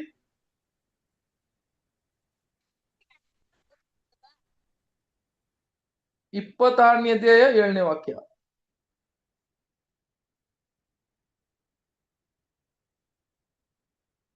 ಸಿಸ್ಟರ್ ಇದ್ದೀರಾ? ಬ್ರದರ್ ಓದ್ಲ ಬ್ರದರ್? ಓದಿ ಪ್ಲೀಸ್. ಈ ಗುಡಾರದ ಮೇಲೆ ಒದಿಸುವುದಕ್ಕಾಗಿ ಆಡು ಕೂದಲಿನ 11 ತಾನು ಬಟ್ಟೆಗಳನ್ನು ಮಾಡಿಸಬೇಕು. ಸಾಕು, 11 ಬಟ್ಟೆ ಮಾಡಬೇಕು ಅಂತ ಹೇಳಿದ್ರು. ನಾವು ನೋಡಿದೀವಿ 11 ಬಟ್ಟೆ ಅಂತ ಹೇಳಿದ್ರೆ ಇವಾಗ ಎಷ್ಟು ಎಕ್ಸ್ಟ್ರಾ ಬಂದ್ಬಿಡ್ತದೆ ಅಂತ ಹೇಳಿದ್ರೆ 1 ತಾನು ಬಟ್ಟೆ ಎಕ್ಸ್ಟ್ರಾ ಬಂದ್ಬಿಡ್ತದೆ ಅಂತ ನೋಡ್ತೀವಿ ಅಲ್ವರಾ? ಯಾಕಂದ್ರೆ ಕರೆಕ್ಟ್ ಆಗಿ 10 ಆಗಿದ್ರೆ 40ಗೆ ಕರೆಕ್ಟ್ ಆಗಿ ಕೂತಾ ಇತ್ತು ಅದು. ಆದ್ರೆ ಇಲ್ಲಿಗೆ 11 ಅಂತ ಬರುವಾಗ 1 ಎಕ್ಸ್ಟ್ರಾ ಬರ್ತದೆ ಅಂತ ಕೇಳಿದ್ರೆ ಕೆಳಗೆ 10 ಇರೋದು ಮತ್ತೆ ಆ ನೆಲಕ್ಕೆ ಇನ್ನೊಂದು 1 ಮೊಳ ನೆಲಕ್ಕೆ ಬೀಳುತ್ತದೆ. ಅದೇ ತರ ಮುಂದ್ಗಡೆ ಇವಾಗ ನಾನೆಲ್ಲ ತೋರ್ಸ್ಕೊಟ್ಟಿದ್ ನೋಡ್ರಿ, ಮುಂದ್ಗಡೆ ಒಂದು ಆರೋ ಹಾಕ್ತೀನಿ ನೋಡ್ರಿ. ಇಲ್ಲಿಗೆ ಮುಂದ್ಗಡೆ ಇರೋದು ಕೂಡ ಸರಿಯಾಗಲ್ಲ, ಇನ್ನೂ ಸ್ವಲ್ಪ ಕೆಳಗೆ ಬಂದು ಬೀಳುತ್ತದೆ. ಈಗ ಇರೋದ್ರಿಂದ ಏನ್ ಮಾಡ್ಬಿಟ್ರು ಅಂತ ಕೇಳಿದ್ರೆ, ಇದು 4 ತಾನ ಬಟ್ಟೆ ಇದೆಯಲ್ಲ, ಅದರಲ್ಲಿ 11 ಪೀಸ್ ಅಂತ ಕೇಳಿದಾರಲ್ಲ, ಈ 11ನೇ ಪೀಸ್ ನ ಏನ್ ಮಾಡು ಅಂತ ಹೇಳ್ತಾರೆ ಅಂತ ಕೇಳಿದ್ರೆ ಅದನ್ನ ಮಚ್ಚಬೇಕು ಅಂತ ಹೇಳ್ಬಿಟ್ರು. ಈಗ 4 ತಾನೆ ಬಟ್ಟೆಯನ್ನ ಮಚ್ಚಿದ್ರೆ ಎಷ್ಟು ಬಂದ್ಬಿಡ್ತದೆ ಅಂತ ಕೇಳಿದ್ರೆ ಇವಾಗ ಅದನ್ನ 2 ಪೀಸ್ ಆಗಿ 2 ಮೊಳ ಆಗ್ಬಿಡ್ತದೆ ಅದು. ಆ ವಾಕ್ಯ ಕೂಡ ಓದೋಣ ಸಿಸ್ಟರ್. ಓದ್ರಿ ಸಿಸ್ಟರ್, 8, 9 ಓದ್ರಿ. ಒಂದೊಂದು ಬಟ್ಟೆಯು 30 ಮೊಳ ಉದ್ದವಾಗಿಯೂ 4 ಮೊಳ ಅಗಲವಾಗಿಯೂ ಇರಬೇಕು. ಎಲ್ಲಾ ಬಟ್ಟೆಗಳು ಒಂದೇ ಅಳತೆಯಾಗಿರಬೇಕು. 5 ಬಟ್ಟೆಗಳನ್ನು ಒಂದಾಗಿ ಮಿಕ್ಕ 6 ಬಟ್ಟೆಗಳನ್ನು ಒಂದಾಗಿ ಜೋಡಿಸಿ 6ನೆಯ ಬಟ್ಟೆಯನ್ನು ಡೇರೆಯ ಮುಂಭಾಗದಲ್ಲಿ ಮಾಡಿಸಿ ತೂಗಾಡುವಂತೆ ಬಿಡಬೇಕು. ನೋಡಿದ್ರ, ಹಂಗಾದ್ರೆ ಅದನ್ನ ಮಚ್ಚಬೇಕು ಅಂತ ಹೇಳಿದ್ರು. 4ನೇ ಬಟ್ಟೆಯನ್ನ ಅದನ್ನ ಮಚ್ಚಬೇಕು ಅಂತ ಹೇಳಿ. ಆಕ್ಚುಲಿ ನೋಡ್ಬೇಕಂದ್ರೆ ಈಗ 30ಗೆ 44 ಇರ್ಬೇಕಾಗಿರೋದನ್ನ 30 ಅದರ ಉದ್ದ 40 ಬರ್ಬೇಕು. ಆಕ್ಚುಲಿ 40 ಬಂದಿದೆ, ಈಗ ಎಕ್ಸ್ಟ್ರಾ ಒಂದು ಬಂದಿರೋದ್ರಿಂದ 44 ಆಗ್ಬಿಡ್ತು. ಇಲ್ಲಿಗೆ ಹಾಕಿರ್ತೀನಿ ಮೋಸ್ಟ್ಲಿ ನೋಡ್ರಿ, ಇಲ್ಲಿಗೆ ಎಲ್ಲಿಗೆ 44 ಆಗ್ಬಿಡ್ತು. ಹೌದು, 44 ಹಾಕಿರೋದ್ರಿಂದ ಇದನ್ನ ಒಂದು ಮಚ್ಚಿಬಿಟ್ರು ಅಂತ ಹೇಳುವಾಗ 2 ಮೊಲ ಮಚ್ಚಿರೋದ್ರಿಂದ ಸಹೋದರ ಸಹೋದರಿ ಎಷ್ಟಾಗ್ಬಿಡ್ತದೆ, ಅದರ ಟೋಟಲ್ ಅಗಲ ಎಷ್ಟಾಗ್ಬಿಡ್ತದೆ ಅಂತ ಕೇಳಿದ್ರೆ 42 ಆಗ್ಬಿಡ್ತದೆ ಅಲ್ವಾ. 42ಕ್ಕೆ ಎಷ್ಟ್ರಿ ಇಲ್ಲಿಗೆ ಇವಾಗ ಆಗ್ತದೆ ನೋಡ್ರಿ, ಈಗ 42 ಆಗ್ಬಿಡ್ತದೆ. 42ಕ್ಕೆ ಇಲ್ಲಿ ತೋರ್ಸ್ಕೊಟ್ಟಿದ್ದೀನಿ ಸಹೋದರಿಯರೇ. 28 ಸರಿ ಹಾಕಿಲ್ಲ. ಓಕೆ, ಇಲ್ಲಿ ನೋಡ್ಬೇಕಾದ್ರೆ ಸಹೋದರ ಸಹೋದರಿ 42ಗೆ ಹಾಕ್ಬಿಡ್ತದೆ. ಈಗ ಏನಾಯ್ತು ಅಂತ ಕೇಳಿದ್ರೆ ಆ 42ರಲ್ಲಿ 1 ಮೊಲ ಮುಂದೆ, ಇನ್ನೊಂದು ಮೊಲ, ಈಗ 2 ಎಕ್ಸ್ಟ್ರಾ ಇದೆಯಲ್ಲ, ಹಿಂದ್ಗಡೆ 1 ಮೊಲ, 2 ಮೊಲ ಏನಾಗ್ಬೇಕಂತ ಕೇಳಿದ್ರೆ ಅದು ಸರಿ ಸಮಾನವಾಗಿ ಕರೆಕ್ಟ್ ಆಗಿ 30/42 ಆಗ್ಬಿಡ್ತದೆ. ಈಗ 30ಗೆ 42 ಆಗ್ಬಿಡ್ತದೆ. ಓಕೆ, 30ಗೆ 44ಗೆ ಬಟ್ಟೆ ಮಾಡಬೇಕಾಗಿದ್ದು ಅದನ್ನ ಮಚ್ಚಿ 2 ಮಚ್ಚಬೇಕಾದ್ರೆ ಇವಾಗ 30ಗೆ 42 ಆಗ್ಬಿಡ್ತು. ಯಾಕೆ ಅಂತ ಇವಾಗ ನಾವು ಈ ವಿಚಾರನ ನೋಡೋಣ. ಮೊದಲು ನೋಡುವಾಗ ಸಹೋದರ ಸಹೋದರಿಯರೇ, ಈಗ ಮನಸ್ಸಲ್ಲಿ ಇಟ್ಟುಕೊಂಡ್ರೆ ಈಗ ಆಗಿರುವಾಗ ಈ 3ನೇ ಕರ್ಟನ್ ಅಂತ ಬರುವ ಸಹೋದರ ಸಹೋದರಿ ಇದರ ವಿಷಯ ಏನಕ್ಕೆ ಅಂತ ಮುಂಚೆನೆ ನಾವು ಅನೇಕ ವಿಷಯಗಳನ್ನ ನಾವು ತೋರಿಸ್ಕೊಟ್ಟಿದ್ರಿ. ಇದರಲ್ಲಿ ಮುಖ್ಯವಾಗಿ ಬಂದ್ಬಿಡೋಣ ಈಗ ಪಾಠಕ್ಕೆ. ಸಹೋದರ ಸಹೋದರಿಯರೇ, ಈಗ ನಾವು ಹೇಳಿದಂಗೆ ಒಂದು 2 ಮೇಲಿದ್ದ ಹೊದಿಕೆಗೂ ಇದಕ್ಕೆ ಏನಪ್ಪಾ ವ್ಯತ್ಯಾಸ ಅಂತ ಕೇಳಿದ್ರೆ, ಇದಕ್ಕೆ ಅಳತೆಯನ್ನು ಕೊಟ್ಟಿದ್ದಾರೆ. ಈ ಅಳತೆಯನ್ನು 2 ಭಾಗವಾಗಿ ಇದನ್ನ ಕೊಟ್ಟಿರೋದನ್ನ ನಾವು ನೋಡ್ತೀವಿ. ಇದು ಏನಪ್ಪಾ, ಇದು 2 ಭಾಗ ಅಂತ ಹೇಳುವಾಗ ಸಹೋದರ ಸಹೋದರಿಯರೇ, ಇದರಲ್ಲಿ ಬಹಳ ಒಂದು ಸತ್ಯವನ್ನು ಅಡಗಿರೋದು. 2 ಸೆಟ್ಸ್ ಮಾಡ್ಬಿಟ್ರು, 2 ಭಾಗ. ಈ 2 ಭಾಗ ಅಂತ ಹೇಳುವಾಗ ಏನರ್ಥ, ದೇವದರ್ಶನ ಗುಡಾರವನ್ನು ತಂದೆಯ ದೇವರು ಒಂದು ಗುಡಾರವನ್ನು ಆತನ ಏನ್ ಮಾಡ್ತಾರೆ, ಕೈಯಿಂದ ಮಾಡಿಲ್ಲ. ಈ ಒಂದು ಗುಡಾರ ಇದು ಏನಾಗ್ತದೆ ಅಂತ ಹೇಳಿ ದೇವ ಒಂದು ಆತ್ಮದಿಂದ ಮಾಡುವ ಒಂದು ಗುಡಾರದಲ್ಲಿ 2 ಭಾಗ ಇದೆ ಅಂತ ಹೇಳ್ತಾ ಇದ್ದಾರೆ. ಈ 2 ಭಾಗ ಅಂತ ಹೇಳುವಾಗ ಇದರ ವಿಷಯ ಏನಪ್ಪಾ ಅಂತ ಕೇಳಿದ್ರೆ ಸಹೋದರ ಸಹೋದರಿ, ನಮ್ಗೆ ಗೊತ್ತಿದ್ದಂಗೆ 2 ಸ್ಯಾಕ್ರಿಫೈಸ್, 2 ಇದರ ಒಂದು ಹೋಮಗಳು, ಅಥವಾ ಇದರ ಒಂದು ಏನಾದ್ರು ಹೇಳ್ಬೇಕಂದ್ರೆ 2 ಹೋಮಗಳ ಬಗ್ಗೆ ಮಾತಾಡುತ್ತೆ ಅಂತ ಹೇಳಿದ್ರೆ, ಇದು 2 ಬಲಿಗಳ ಬಗ್ಗೆ ಮಾತಾಡುತ್ತೆ ಅಂತ ಹೇಳುವಾಗ ಬೈಬಲ್ ಅಲ್ಲಿ ನಾವು ಮುಂಚೆ ನೋಡ್ದಂಗೆ 2 ದೊಡ್ಡ ಬಲಿಗಳ ಬಗ್ಗೆ, 2 ಒಂದಾಗಿ ಮಾಡಿದ್ರೆ ಕೂಡ, 2 ಆ ಬಲಿಗಳು ಆ ಯಜ್ಞದ ಹೋಮ ಮಾಡುವಾಗ ಕೂಡ ಅದು ಒಂದಾಗಿ ಅದನ್ನ ಕನ್ಸಿಡರ್ ಮಾಡ್ತಾರೆ. ಎಲ್ಲಿಗೆ ಅಂತ ಹೇಳಿದ್ರೆ, ಆರೋನು ಏನ್ ಮಾಡ್ತಾನೆ ಅಂತ ಕೇಳಿದ್ರೆ, ಅಟೋನ್ಮೆಂಟ್ ಡೇ, ಪಾಪ ಪರಿಹಾರದ ಆ ದೋಷ ಪರಿಹಾರ ಮಾಡುವ ಜಾಗದಲ್ಲಿ ಅಲ್ಲಿಗೆ ಏನಾಗ್ತದೆ ಅಂತ ಕೇಳಿದ್ರೆ 2 ವಿಷಯಗಳನ್ನ ನೋಡ್ತೀವಿ. ಒಂದು ಯಾವ್ದಪ್ಪ ಅಂತ ಕೇಳಿದ್ರೆ ಹೋರಿ ಅಲ್ವರ, ಒಂದು ಹೋರಿ, ಇನ್ನೊಂದು ಯಾವ್ದಪ್ಪ ಅಂತ ಕೇಳಿದ್ರೆ ಓತ. ಆ 2 ಓತ, ಈ 2 ಓತಾನು ಮತ್ತೆ ಹೋರಿಯನ್ನು ಏನ್ ಮಾಡ್ತಾರೆ ಅಂತ ಕೇಳಿದ್ರೆ ಆ ದಿನದಲ್ಲಿ ಅದು ಯಜ್ಞದ ಹೋಮವಾಗಿ ಏನ್ ಮಾಡ್ತಾರೆ, ಅವ್ರು ಕೊಡೋದನ್ನ ನೋಡ್ತೀವಿ. ಆ ವಾಕ್ಯ ಕೂಡ ಓದ್ಬಿಡೋಣ. ಓದನ ಸಿಸ್ಟರ್, ಯಾಚಕಕಾಂಡದಲ್ಲಿ 16ನೇ ಅಧ್ಯಾಯ 3ನೇ ವಾಕ್ಯ. ಯಾಚಕಕಾಂಡ 16:3ನೇ ವಾಕ್ಯ. ಆರೋನನು ಪವಿತ್ರ ಸ್ಥಾನದೊಳಗೆ ಬರುವಾಗ ಮುಂದೆ ಏಳುವ ರೀತಿಯಾಗಿಯೇ ಬರಬೇಕು. ಅವನು ದೋಷ ಪರಿಹಾರಕ ಯಜ್ಞಕ್ಕಾಗಿ ಹೋರಿಯನ್ನು, ಸರ್ವಾಂಗ ಹೋಮಕ್ಕಾಗಿ ಟಗರನ್ನು ತರಬೇಕು. 7ನೇ ವಾಕ್ಯ ಓದ್ರಿ ಬ್ರದರ್. 7ನೇ ವಾಕ್ಯ. ಅವನು ದೇವದರ್ಶನದ ಗುಡಾರದ ಬಾಗಿಲಲ್ಲಿ ಯೆಹೋವನ ಸನ್ನಿಧಿಯಲ್ಲಿ ನಿಲ್ಲಿಸಬೇಕು. ಆಗ ಅವನು ಆ ಓತಗಳ ವಿಷಯವಾಗಿ ಯೆಹೋವನಿಗೋಸ್ಕರ ಒಂದು ಅಜರೇಲನಿಗೋಸ್ಕರ ಒಂದು ಚೀಟುಗಳನ್ನು ಬರೆದು ಹಾಕಬೇಕು. ಯಾವ ಓತ ಯೆಹೋವನದೆಂದು ಗೊತ್ತಾಗುವುದೋ ಅದನ್ನು ಆರೋನನು ದೋಷ ಪರಿಹಾರಕ ಯಜ್ಞ ರೂಪವಾಗಿ ಸಮರ್ಪಿಸಬೇಕು. ಈಗ ಇಲ್ಲಿದ್ದಂತ ಒಂದು ವಿಷಯ ನೋಡ್ರಿ. ಈಗ ಏನಂತ ಕೇಳಿದ್ರೆ ಒಂದು ಯಜ್ಞದ ಹೋಮ ಇಲ್ಲಿ ನೋಡ್ಬೇಕಾ ಸೋದರರೇ, ಆರೋನು ಮೊದಲು ಆ ಹೋರಿಯನ್ನು ತಗೊಂತಾರೆ. ಯಾರು ಇದು ಹೋರಿ?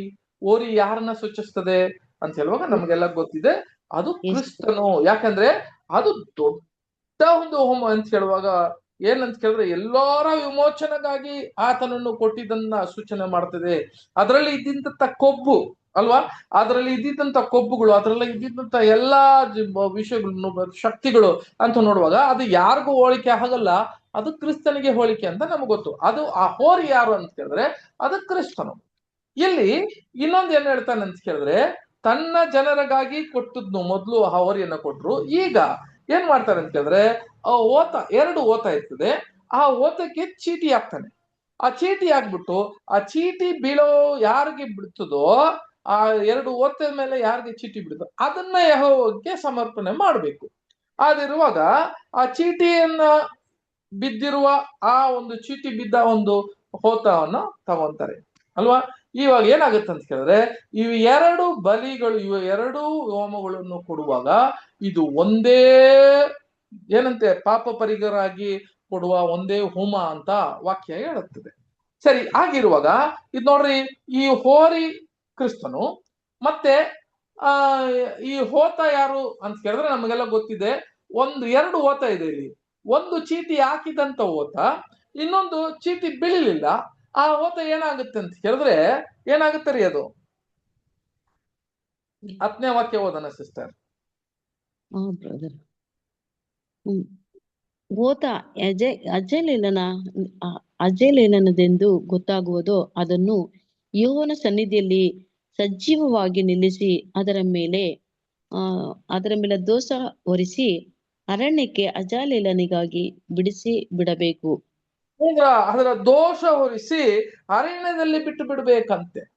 ಈಗ ಇದರಲ್ಲಿ ಏನಾಯ್ತು ಅಂತ ಕೇಳಿದ್ರೆ 3 ಭಾಗವು ಇದೆ ಇದರಲ್ಲಿ. ಒಂದು ಹೋರಿ, ಈ ಹೋರಿ ಯಾರು? ಕ್ರಿಸ್ತನು, ನಮಗ್ ಗೊತ್ತು. ಈಗ 2 ಓತ ಇತ್ತು, ಒಂದು ಓತ ಚೀಟಿ ಹಾಕಿದ್ರು. ಚೀಟಿ ಹಾಕಿ ಅದು ಯೆಹೋವನಿಗೆ ಅದು ಸಮರ್ಪಣೆ ಮಾಡಿದ್ದು. ಇನ್ನೊಂದು ಓತ ಅದು ಅರಣ್ಯದಲ್ಲಿ ಅದು ದೋಷ ಹೊರಿಸಿ ಅದನ್ನ ಅರಣ್ಯದಲ್ಲಿ ಅದು ಸಚಿವನಾಗಿ ಅದನ್ನ ಬಿಡಿಸಿಬಿಟ್ರು ಅಂತ ನೋಡ್ತೀವಿ. ಸೋದರರೇ, ಈ ಫಸ್ಟ್ ನಾನು ಏನ್ ಹೇಳ್ಬಿಟ್ಟೆ ಅಂತ ಕೇಳಿದ್ರೆ, ಹೋರಿ ಅಂದ್ರೆ ಕ್ರಿಸ್ತು ಅಂತ ಹೇಳಿದ್ವಿ. ಈಗ ಇಲ್ಲಿ 2 ಓತ ಇದೆ. ಈ 2 ಓತ ಚೀಟಿ ಬಿದ್ದಿದ್ದಂತ ಓತ ಯಾರು? ಚೀಟಿ ಬಿಲ್ದಿರ ಇರುವ ಅರಣ್ಯಕ್ಕೆ ಹೋಗುವ ಓತ ಯಾರ್ರಿ? ನೀವೇ ಉತ್ತರ ಕೊಡ್ರಿ ಯಾರಾದ್ರೆ. ಚಿಕ್ಕ ಹಿಂಡು ಮತ್ತೆ ಮಹಾಸಮೂಹ. Very good. ಯಾರಂತ ಕೇಳಿದ್ರೆ ಚಿಕ್ಕ ಹಿಂಡು ಮತ್ತೆ ಮಹಾ ಸಮೂಹ ಅಂತ ನೋಡ್ತೀವಿ. ನೋಡ್ರಿ, ಈ ಒಂದು ಹೋತ ಏನಾಗುತ್ತೆ ಅಂತ ಕೇಳಿದ್ರೆ, ಯಾಕೆಪ್ಪ ಅದಕ್ಕೆ ಅರಣ್ಯಕ್ಕೆ ಕಳಿಸ್ಬಿಟ್ರು ಅಂತ ಕೇಳಿದ್ರೆ, ಅದ್ರ ಮೇಲೆ ಇದ್ದಿದ್ದಂತ ನೋಡ್ರಿ ದೋಷ ಹೋರಿಸಿ ಅದನ್ನ ಅರಣ್ಯಕ್ಕೆ ಕಳಿಸ್ಬಿಟ್ರಂತೆ. ಅರಣ್ಯ ಅಂತ ಕೇಳಿದ್ರೆ ಒಂದು ಯಾರ ಕೈಯಲ್ಲಿ ಕೊಟ್ಟಿದ್ದಾರೆ ಅಂತ ಕೇಳಿದ್ರೆ, ಒಂದು ಮನುಷ್ಯನ ಕೈ ಕೊಟ್ಟು ಆತನ ಕೈಯಲ್ಲಿ ಕೊಟ್ಟು ಕಳಿಸ್ಬಿಟ್ರಂತೆ. ಆತನು ಯಾರಪ್ಪ? ಮನುಷ್ಯ, ಒಬ್ಬ ಮನುಷ್ಯ ಅಂತ ಹೇಳಿದೆ ವಾಕ್ಯ. ಅಲ್ಲಿಗೆ ಆ ವಾಕ್ಯ ಏನು ಅಂತ ಕೇಳಿದ್ರೆ ಇಂಗ್ಲಿಷ್ ಅಲ್ಲೆಲ್ಲ ಫಿಟ್ ಮ್ಯಾನ್ ಅಂತ ಬರ್ದಿದೆ. ಅಂದ್ರೆ ಈ ಅರಣ್ಯಕ್ಕೆ ಹೋಗುವ ಈ ಸ್ಕೇಪ್ ಗೋಟ್ ಅಂತ ಹೇಳ್ತಾರೆ ಕನ್ನಡದಲ್ಲಿ. ಸ್ಕೇಪ್ ಗೋಟ್ಗೆ ಏನ್ ಹೇಳ್ತಾರೆ ಅಂತ ಗೊತ್ತಿಲ್ಲ. ಇದು ಏನ್ ಓತ ಅಂತ ಕೊಟ್ಟಿದ್ದಾರೆ ಅಂತ ಕೇಳಿದ್ರೆ, ಇದು ನೋಡ್ರಿ, ಈ ಓತ ಬಂದು ಮಹಾಸಮೂಹ ಒಂದು, ಇನ್ನೊಂದು ಸಭೆ ಯಾರಪ್ಪ ಅಂತ ಕೇಳಿದ್ರೆ ಚೀಟಿ ಬಿದ್ದಿರುವ ಆ ಹೋತ. ಸೋದರರೇ, ಈ 3 ಭಾಗವು ಈ ಒಂದು ಹೊದಿಕೆಯಲ್ಲಿ ತೋರಿಸ್ತದೆ. ಈ 3 ಭಾಗವು ಹೊದಿಕೆಯಲ್ಲಿ ತೋರಿಸ್ತದೆ. ಮೊದಲು ನಾವು ನೋಡ್ಬೇಕಾದ್ರೆ ನೋಡ್ರಿ, ಕ್ರಿಸ್ತನ ಒಂದು ಆ ಒಂದು ಹಿಂಸೆ, ಕಷ್ಟ, ಬಾಧೆಗಳಲ್ಲಿ ಇವಾಗ 2 ಒಂದಾಗಿ ಸೇರ್ಸ್ಬೇಕಲ್ಲ. ಇದೇನ್ ಅರ್ಥ ಅಂತ ಕೇಳಿದ್ರೆ ನೋಡ್ರಿ, ಆತನ ಒಂದು ಆ ನೀಲಿ ಕುಣಿಕೆಗಳು ಇದೆಯಲ್ಲ, ಅದ್ರ ಮುಖಾಂತರ ಅಂತ ಕೇಳಿದ್ರೆ ನಮ್ಮ ಒಂದು ನಂಬಿಕೆ, ವಿಶ್ವಾಸ. ನೀಲಿ ಅಂದ್ರೆ ವಿಶ್ವಾಸ, ನಂಬಿಕೆದಲ್ಲಿ ಇದ್ದಿದ್ದಂತ ಆ ತಾಮ್ರದಲ್ಲಿ ಮಾಡಿರುವ ಆ ಯಾವ್ದ್ರಿ ಆ ಗುಂಡಿಗಳಲ್ಲಿ ಸೇರ್ಸ್ಬೇಕಂತೆ. ಅಂದ್ರೆ ಫಸ್ಟ್ ನಾವು ಮನುಷ್ಯನಾಗಿ ಮಾರ್ಬಿಟ್ಟು ಕ್ರಿಸ್ತನ ಒಂದು ನಂಬಿಕೆದಲ್ಲಿ ನಾವು ಸೇರ್ಬೇಕು. ಅಂದ್ರೆ ಅವರಲ್ಲಿ ಬಾಧೆಯಾರಾಗಿ ಇರ್ಬೇಕಂತೆ. ಆತನ ಹಿಂಸೆ, ಕಷ್ಟದಲ್ಲಿ ನಾವು ಏನಾಗ್ಬೇಕಂತ ಹೇಳಿದ್ರೆ ನಾವು ಬಾಧೆಯರಾಗಿ ಇರಬೇಕು. ಅದೇ ಅಪೊಸ್ತಲನಾಗಿಯ ಪೌಲ ಹೇಳುವ ವಿಷಯಗಳು. ಇವಾಗ ಅದು 2 ಸೇರ್ಸ್ಬೇಕಂದ್ರೆ ಕ್ರಿಸ್ತನಲ್ಲಿ ನಾವು ಸೇರ್ಬೇಕು ಅಂತ ಅರ್ಥ. ಆತನ ಒಂದು ಯಜ್ಞದ ಹೋಮದಲ್ಲಿ ಆತನ ಒಂದು ಬಲಿಯಲ್ಲಿ ನಾವು ಕೂಡ ಏನಾಗ್ಬೇಕಂದ್ರೆ ಅದರಲ್ಲಿ ಸೇರ್ಬೇಕು. ವಾಕ್ಯ ಓದನ, ಕೊಲಸ್ಯ 1ನೇ ಅಧ್ಯಾಯ 24ನೇ ವಾಕ್ಯ. ಕೊಲಸ್ಯ 1ನೇ ಅಧ್ಯಾಯ 24.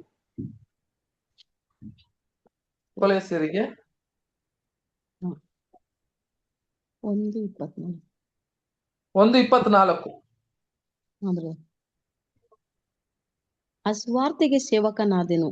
ನಾನು ಈಗ ನಿಮಗೋಸ್ಕರ ಅನುಭವಿಸಿರುವ ಬಾಧೆಗಳಲ್ಲಿ ಸಂತೋಷಪಟ್ಟು ಕ್ರಿಸ್ತನ ಸಂಕಟಗಳೊಳಗೆ ಇನ್ನೂ ಉಳಿದಿದ್ದೆನು. ಸಭೆ ಎಂಬ ಆತನ ದೇಹಕ್ಕೋಸ್ಕರವೇ ನನ್ನ ಶರೀರದಲ್ಲಿ ಅನುಭವಿಸಿ ತೀರಿಸುತ್ತೇನೆ. ನೋಡಿದ್ರ ಸಹೋದರ ಸಹೋದರರೇ, ಕ್ರಿಸ್ತನ ನಾನು ಇದನ್ನ ಸಂತೋಷ ಪಡ್ತೀನಿ, ಆತನ ಬಾಧೆಗಳಲ್ಲಿ ನಾನು ಸಂತೋಷ ಪಡ್ತೀನಿ. ಕ್ರಿಸ್ತನ ಸಂಕಟಗಳಿಗೆ ಇನ್ನು ಉಳಿದಿರುವ ಇನ್ನು ಏನು ಉಳಿದಿದೆಯೋ ಆ ಸಭೆ ಎಂಬ ಆತನ ಏನ್ ಮಾಡ್ಬೇಕಂತ ಕೇಳಿದ್ರೆ ನನ್ನ ಶರೀರದಲ್ಲಿ ಅದ ಅನುಭವಿಸಿ ತೀರಿಸ್ತೇನೆ ಅಂತ ಹೇಳ್ತಾ ಇದ್ದಾನೆ. ಅಂತ ಹೇಳಿದಾಗ ನಮ್ಮ ಒಂದು ಕರ್ತವ್ಯ ಏನು ಗೊತ್ತಾ ಸಹೋದರ ಸಹೋದರರೇ, ಇನ್ನ ಉಳಿದಿರುವ ಭಾಗ ಕ್ರಿಸ್ತನು ಮಾಡಿರುವ ವಿಷಯದಲ್ಲಿ ನಮಗೆ ಪೂರ್ಣತೆಯಾಗಿ ನಾವು ಏನ್ ಮಾಡಕ್ಕಾಗಲ್ಲ ಅಂತ ಕೇಳಿದ್ರೆ ನಾವು ರ್ಯಾನ್ಸಮ್ ಸ್ಯಾಕ್ರಿಫೈಸ್ ಕೊಡಕ್ಕಾಗಲ್ಲ. ಆದ್ರೆ ರ್ಯಾನ್ಸಮ್ ವರ್ಕ್ ಕ್ರಿಸ್ತನ ಮಾಡಿ ಮುಗಿಸಿರುವುದಲ್ಲಿ ಈ ಒಂದು ಸ್ವಾರ್ಥ ಕಾಲದಲ್ಲಿ ನಮ್ದು ಒಂದು ದೊಡ್ಡ ಕರ್ತವ್ಯ ಇದೆ. ಆ ಕರ್ತವ್ಯಕ್ಕೆ ನಾವು ಬಾಧೆಯರಾಗಿ ಕ್ರಿಸ್ತನ ಜೊತೆಗೆ ನಾವು ಬಾಧೆಯರಾಗಿ ಇರಬೇಕು ಅಂತ ಹೇಳ್ತಾರೆ. ಏನಂತ ಕೇಳಿದ್ರೆ ಇಲ್ಲಿ ನಾವು ಬಾಧೆಯರಾಗಿ ಇರ್ಬೇಕು. ಆತನ ಸಂಕುಟದಲ್ಲಿ ನಾನು ಏನಾಗಿದ್ದೆ ಅಂತ ಕೇಳಿದ್ರೆ ಸಂಕುಟದಲ್ಲಿ ಇನ್ನು ಉಳಿದದನ್ನು ನಾನು ಏನ್ ಮಾಡ್ತೀನಿ ಅಂತ ಕೇಳಿದ್ರೆ ನನ್ನ ಶರೀರ ನನ್ನ ದೇಹದಲ್ಲಿ ಇದನ್ನ ತೀರಿಸ್ತೇನೆ ಅಂತ ಹೇಳುವಾಗ ನಮಗೆಲ್ಲರಿಗೂ ಇದರಲ್ಲಿ ದೊಡ್ಡ ಭಾಗ ಐತೆ ಅಂತ ಹೇಳ್ತಾರೆ. ಅಂದ್ರೆ ಹೇಳುವಾಗ ಅಲ್ಲಿ ಆರೋನು ಕೊಟ್ಟಿದ್ದಂತ ಆ ಯಜ್ಞದ ಹೋಮ ಏನೇ ಹೋರಿಯನ್ನ ಮೊದಲೇ ಕೊಟ್ಟಿದ್ರೆ ಕೂಡ ರಕ್ಷಣೆ ಆತನ ಮಕ್ಕಳಿಗೆ ಮಾತ್ರ ಸಿಕ್ತು ಹೊತ್ತು ಆ ಇಸ್ರೇಲ್ ಮಕ್ಕಳಿಗೆ ಸಿಗ್ಲಿಲ್ಲ ಅಂತ ಹೇಳಿದ್ರೆ ಆ ಲೋಕದ ಮಕ್ಕಳಿಗೆ ಸಿಗ್ಲಿಲ್ಲ. ಅದು ಯಾವಾಗ ಸಿಗ್ತದೆ ಅಂತ ಹೇಳಿದ್ರೆ ಈ ಚೀಟಿ ಹಾಕಿದಂತ ಆ ಹೋತವನ್ನು ಅದರ ರಕ್ತವನ್ನು ಅಲ್ಲಿ ಸುರಿಯುವಾಗ ಅದನ್ನ ರಕ್ತದಲ್ಲಿ ಆ ಬಲಿಯಲ್ಲಿ ಆ ಯಜ್ಞದಲ್ಲಿ ಅದು ಸೇರುವಾಗಲೇ ಈ ಲೋಕಕ್ಕೆ ರಕ್ಷಣೆ ಸಿಗ್ತದೆ. ಹಾಗಿರುವಾಗ ಇದ್ರ ಉಳಿದಿರುವ ಭಾಗದಲ್ಲಿ ನಮಗೂ ಒಂದು ದೊಡ್ಡ ಭಾಗ ಇದ್ದಾರೆ. ಅದನ್ನ ಮಾಡೋದಕ್ಕೆ ಅದನ್ನ ನಾವು ಏನಾಗ್ತಾರೆ ಅಂತ ಹೇಳಿದ್ರೆ ನಮ್ಮಲ್ಲಿ ಸೇರ್ಸ್ಬೇಕು ಅಂತ ಹೇಳ್ತಾರೆ. ನಾವು ಅವರಲ್ಲಿ ಸೇರ್ಸ್ಬೇಕು. ಹೆಂಗೆ? ಆ ಗುಂಡಿಗಳಲ್ಲಿ ಆತನ ಕುಣಿಕೆಗಳಲ್ಲಿ ನಮ್ಮ ನಂಬಿಕೆ ವಿಶ್ವಾಸದಿಂದ ಅವರಲ್ಲಿ ನಾವು ಸೇರ್ಬೇಕು, ಒಂದು ಹೊದಿಕೆಯಾಗಿ ನಾವು ಇರಬೇಕು ಅಂತ ಕೂಡ ಹೇಳ್ತಾರೆ. ಇನ್ನೊಂದು ವಾಕ್ಯ ಕೂಡ ಓದೋಣ ಸಿಸ್ಟರ್. ರೋಮರಿಗೆ 8ನೇ ಅಧ್ಯಾಯ 17-18 ಓದ್ರು.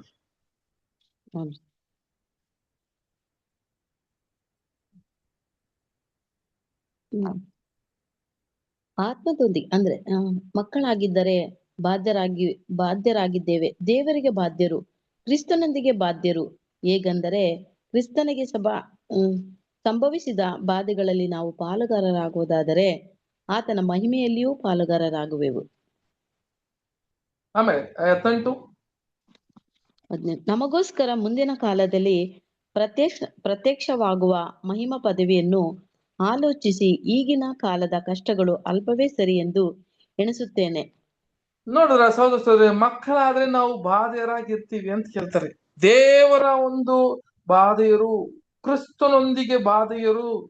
ಹೇಗೆಂದರೆ ಕ್ರಿಸ್ತನಲ್ಲಿ ಸಂಭವಿಸಿದ ಬಾಧೆಗಳಲ್ಲಿ ನಾವು ಪಾಲುಗಾರರಾಗಿ ಇದ್ದರೆ ಮಾತ್ರವೇ ಆತನ ಮಹಿಮೆದಲ್ಲೂ ಕೂಡ ನಾವು ಪಾಲುಗಾರರಾಗಿರ್ತೀರಿ ಅಂತ ಇಲ್ಲಿ ವಾಕ್ಯ ಹೇಳ್ತದೆ. ಸಹೋದರ ಸಹೋದರಿ ನೋಡ್ಬೇಕಾದ್ರೆ ಆತನ ಬಾಧೆಗಳಲ್ಲಿ ನಾವು ಬಾಧೆಯರಾಗಿ ಇದ್ರೆ ಮಾತ್ರವೇ ಆತನ ಮಹಿಮೆದಲ್ಲಿ ಕೂಡ ಬಾಧೆಯರಾಗಿರ್ತಾರೆ ಅಂತ ಹೇಳ್ತಾರೆ.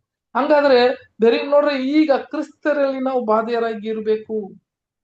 ಹೌದು ಸಹೋದರ ಸಹೋದರಿಯರೇ, ನಾವು ಮಹಿಮೆ ಹೊಂದಬೇಕು, ಮಹಿಮೆಯನ್ನ ನಾವು ಹೊಂದಬೇಕು ಅಂತ ಹೇಳಿದ್ರೆ ನಾವು ಕ್ರಿಸ್ತನ ಬಾಧೆಯರು ಇರ್ತೀರಿ. ಕ್ರಿಸ್ತನ ನನ್ನೊಳಗೆ ಇದ್ದಾನೆ ಅಂತ ಹೇಳೋರು ಬೇರೆ ಅದನ್ನ ಹೇಳೋದು ಮಾತ್ರ ಏನು ಸುಖ ಇಲ್ಲ. ಆತನ ಬಾಧೆಗಳಲ್ಲಿ ಆತನ ಕಷ್ಟಗಳಲ್ಲಿ ನಾವು ಕೂಡ ಅದನ್ನ ಹೊಂದಿಕೊಳ್ಳಕ್ಕೆ ಸುಖವಾಗಿದ್ದೀರಿವಾ ಅಂತ ನೋಡ್ಬೇಕು. ಏನಪ್ಪಾ ಏನು ಅದು ಬಾಧೆಗಳೆಲ್ಲ ನಾನು ಹೇಳ್ದಲ್ಲ ಮುಂಚೆಲ್ಲ ಏನೆಲ್ಲಾ ಕ್ರಿಸ್ತನ ಮಾಡಿದ್ನು ಅವೆಲ್ಲ ನಾವು ಕೂಡ ಮಾಡಕ್ಕೆ ಸಿದ್ಧರಾಗಿದ್ದೀರಾ? ಅದ್ರಲ್ಲಿ ಈ ಲೋಕದಲ್ಲೇ ಇರ್ತೀರಾ? ಈ ಲೋಕದ ಕಾರ್ಯಗಳಲ್ಲಿ ನಾವು ಬಾಧ್ಯರಾಗಿರ್ತೀರಾ? ಇವು ನೋಡ್ಬೇಕು. ನಾನು ಪರಿಪೂರ್ಣವಾಗಿ ನನ್ನ ಒಂದು ಚಿತ್ತ, ನನ್ನ ಯೋಚನೆ, ನನ್ನ ನಡೆ, ನನ್ನ ನುಡಿ, ಇದೆಲ್ಲ ನಾನು ದಿನ ದಿನ ದಿನ ಕ್ರಿಸ್ತನೊಳಗೆ ಬಾಳ್ತಾ ಇದ್ದೀನ, ಕ್ರಿಸ್ತನೊಳಗೆ ಬೆಳಿತಾ ಇದ್ದೀನ, ಆತನ ಬಾಧೆಯರಾಗಿದ್ದೀನ ಅಂತ ನಾವು ಯೋಚನೆ ಮಾಡ್ಬೇಕು. ಅಂತವರೇ ಈ ಹೊದಿಕೆದಲ್ಲಿ ನಾವು ಬಾಧೆಯರಾಗಿ ಇರೋಕ್ ಸಾಧ್ಯ.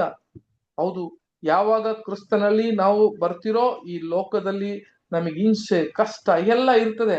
ಇದನ್ನ ಸಹಿಸ್ಕೊಳ್ಬೇಕು ಅಂತ ಹೇಳ್ತಾರೆ. ವಾಕ್ಯ ಕೂಡ ಓದೋಣ, ಇನ್ನೊಂದು ವಾಕ್ಯ ಕೂಡ, 2 ತಿಮೋತಿಯ 3ನೇ ಅಧ್ಯಾಯ 12ನೇ ವಾಕ್ಯ.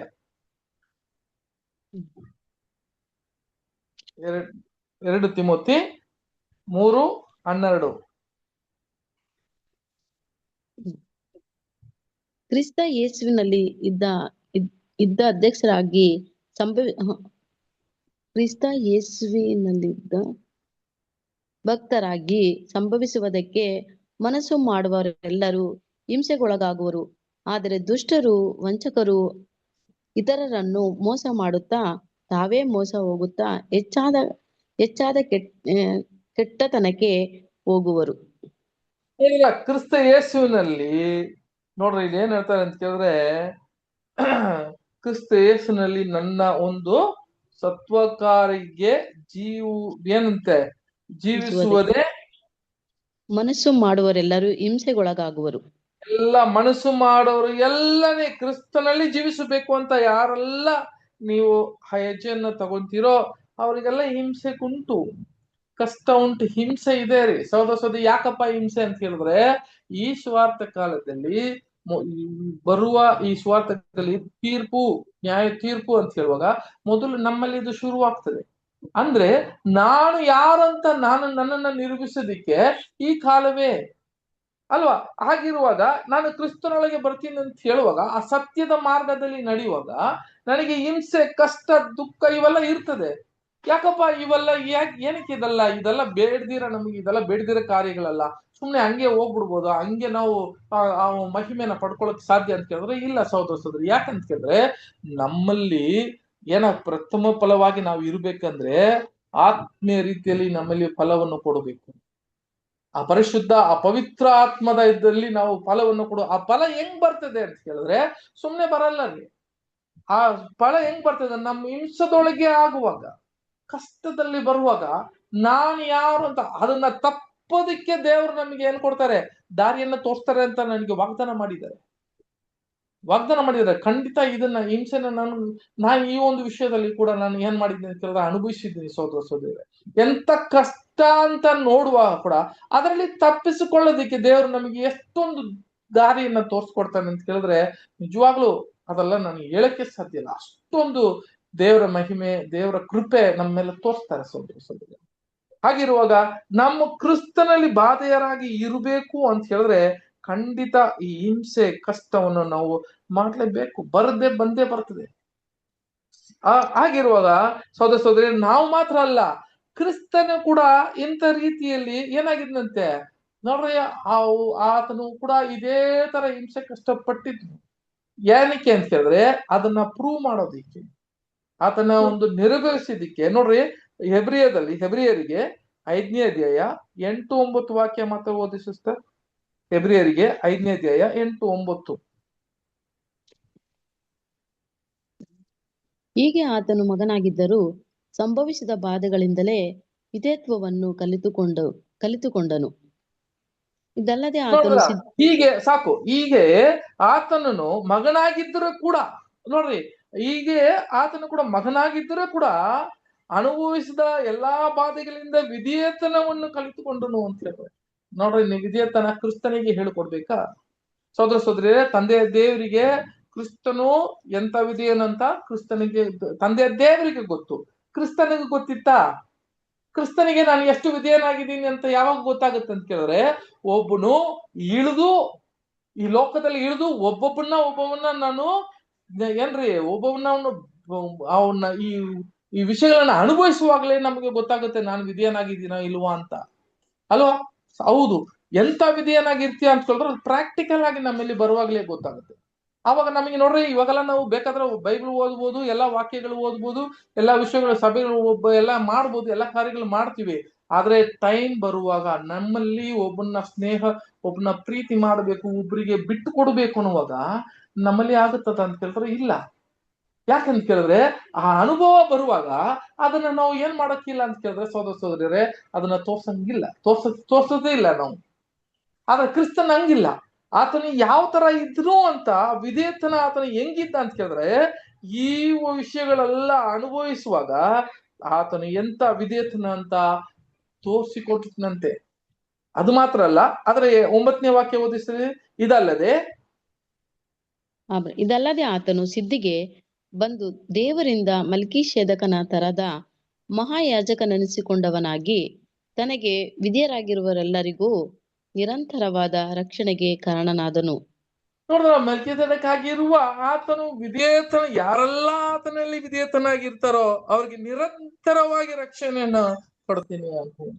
ಅದಕ್ಕೆ ಈ ವಿಧೇಯತನ ಯಾಕೆ ಬರುತ್ತೆ ಅಂತ ಕೇಳಿದ್ರೆ, ನೀನ್ ಯಾರು ನಾನು ಯಾರು ಅಂತ ಹೆಂಗ್ ಬರುತ್ತೆ ಅಂತ ಕೇಳಿದ್ರೆ, ಹಿಂಸೆ ಬರುವಾಗ, ಅದು ಅನುಭವಿಸುವಾಗ, ಅದನ್ನ ಕಷ್ಟವನ್ನ ಸಹಿಸಿಕೊಳ್ಳುವಾಗ ನಮ್ಮಲ್ಲಿ ಬರುವ ಆ ಪ್ರಥಮ ಫಲ ಹೆಂಗಿರುತ್ತೆ ಅಂತ ಕೇಳಿದ್ರೆ, ಆ ಫಲ ಕೊಡುವಾಗಲೇ ನಾವು ಪ್ರಥಮ ಫಲವಾಗಿ ಇರ್ತೀವಿ ಅಂತ ನೋಡ್ತೀವಿ. ಆದ್ರಿಂದ ಸಹೋದರ ಸಹೋದರರೇ, ಈ ಒಂದು ಸ್ವಾರ್ಥ ಕಾಲದಲ್ಲಿ ನಡೀತಾ ಇರುವ ಒಂದು ವಿಷಯ ಇಲ್ಲಿ ಏನ್ ತೋರಿಸ್ತಾರೆ ಈ ಹೊದಿಕೆದಲ್ಲಿ ಅಂತ ಹೇಳಿದ್ರೆ, ಈ ಸ್ವಾರ್ಥ ಕಾಲದಲ್ಲಿ ನಡೀತಾ ಇರುವ ವಿಷಯ ಏನಂತ ಕೇಳಿದ್ರೆ, ಇದು ಒಂದು ಸುಗ್ಗಿಯ ಕಾಲ ಅಲ್ವಾ ಸಹೋದರ ಸಹೋದರಿಯರೇ?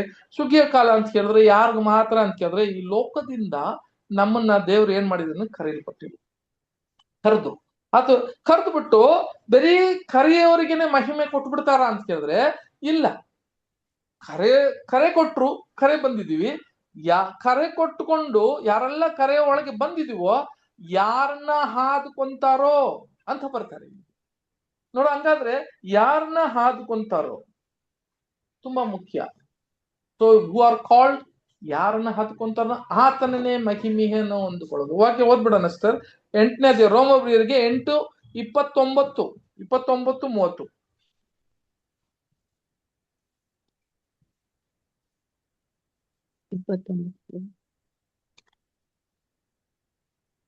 ಯಾಕಂದರೆ ದೇವರು ತನ್ನ ಮಗನಿಗೆ ಅನೇಕ ಮಂದಿ ಸಹೋದರರಿದ್ದು ಅವರಲ್ಲಿ ಆತನ ಹಿರಿಯನಾಗಿರಬೇಕೆಂದು ಉದ್ದೇಶಿಸಿ ತಾನು ಯಾರನ್ನು ತನ್ನವರೆಂದು ಮೊದಲು ತಿಳುಕೊಂಡನೋ ಅವರನ್ನು ತನ್ನ ಮಗನ ಸಾರೂಪ್ಯವುಳ್ಳವರಾಗುವುದಕ್ಕೆ ನೇಮಿಸಿದನು. ಮತ್ತು ಯಾರನ್ನು ಮೊದಲು ನೇಮಿಸಿದನೋ ಅವರನ್ನು ಕರೆದನು, ಯಾರನ್ನು ಕರೆದನೋ ಅವರನ್ನು ನೀತಿವಂತರೆಂದು ನಿರ್ಣಯಿಸಿದ್ದನು, ಯಾರನ್ನು ನೀತಿವಂತರೆಂದು ನಿರ್ಣಯಿಸಿದ್ದನೋ ಅವರನ್ನು ಮಹಿಮೆ ಪದವಿಗೆ ಸೇರಿಸಿದ್ದನು. ನೋಡಿದ್ರೆ ಸಹೋದರ, ಹಂಗಾದ್ರೆ ಈ ಸುಗ್ಗಿ ಕಾಲ ಅಂತ ಹೇಳುವಾಗ ಈ ಲೋಕಕ್ಕಲ್ಲ, ಈ ಲೋಕದಿಂದ ಯಾರನ್ನ ಕರೆ ಮಾಡಿದ್ರು ಆತನನ್ನು ಕರೆ ಮಾಡಿರೋರು ಅದರಲ್ಲಿದ್ದಾರೆ, ನೀತಿವಂತರು ಅದರಲ್ಲಿದ್ದಾರೆ, ಅದೇ ತರ ಮಹಿಮೆ ಹೊಂದೋರು ಅದರಲ್ಲಿದ್ದಾರೆ.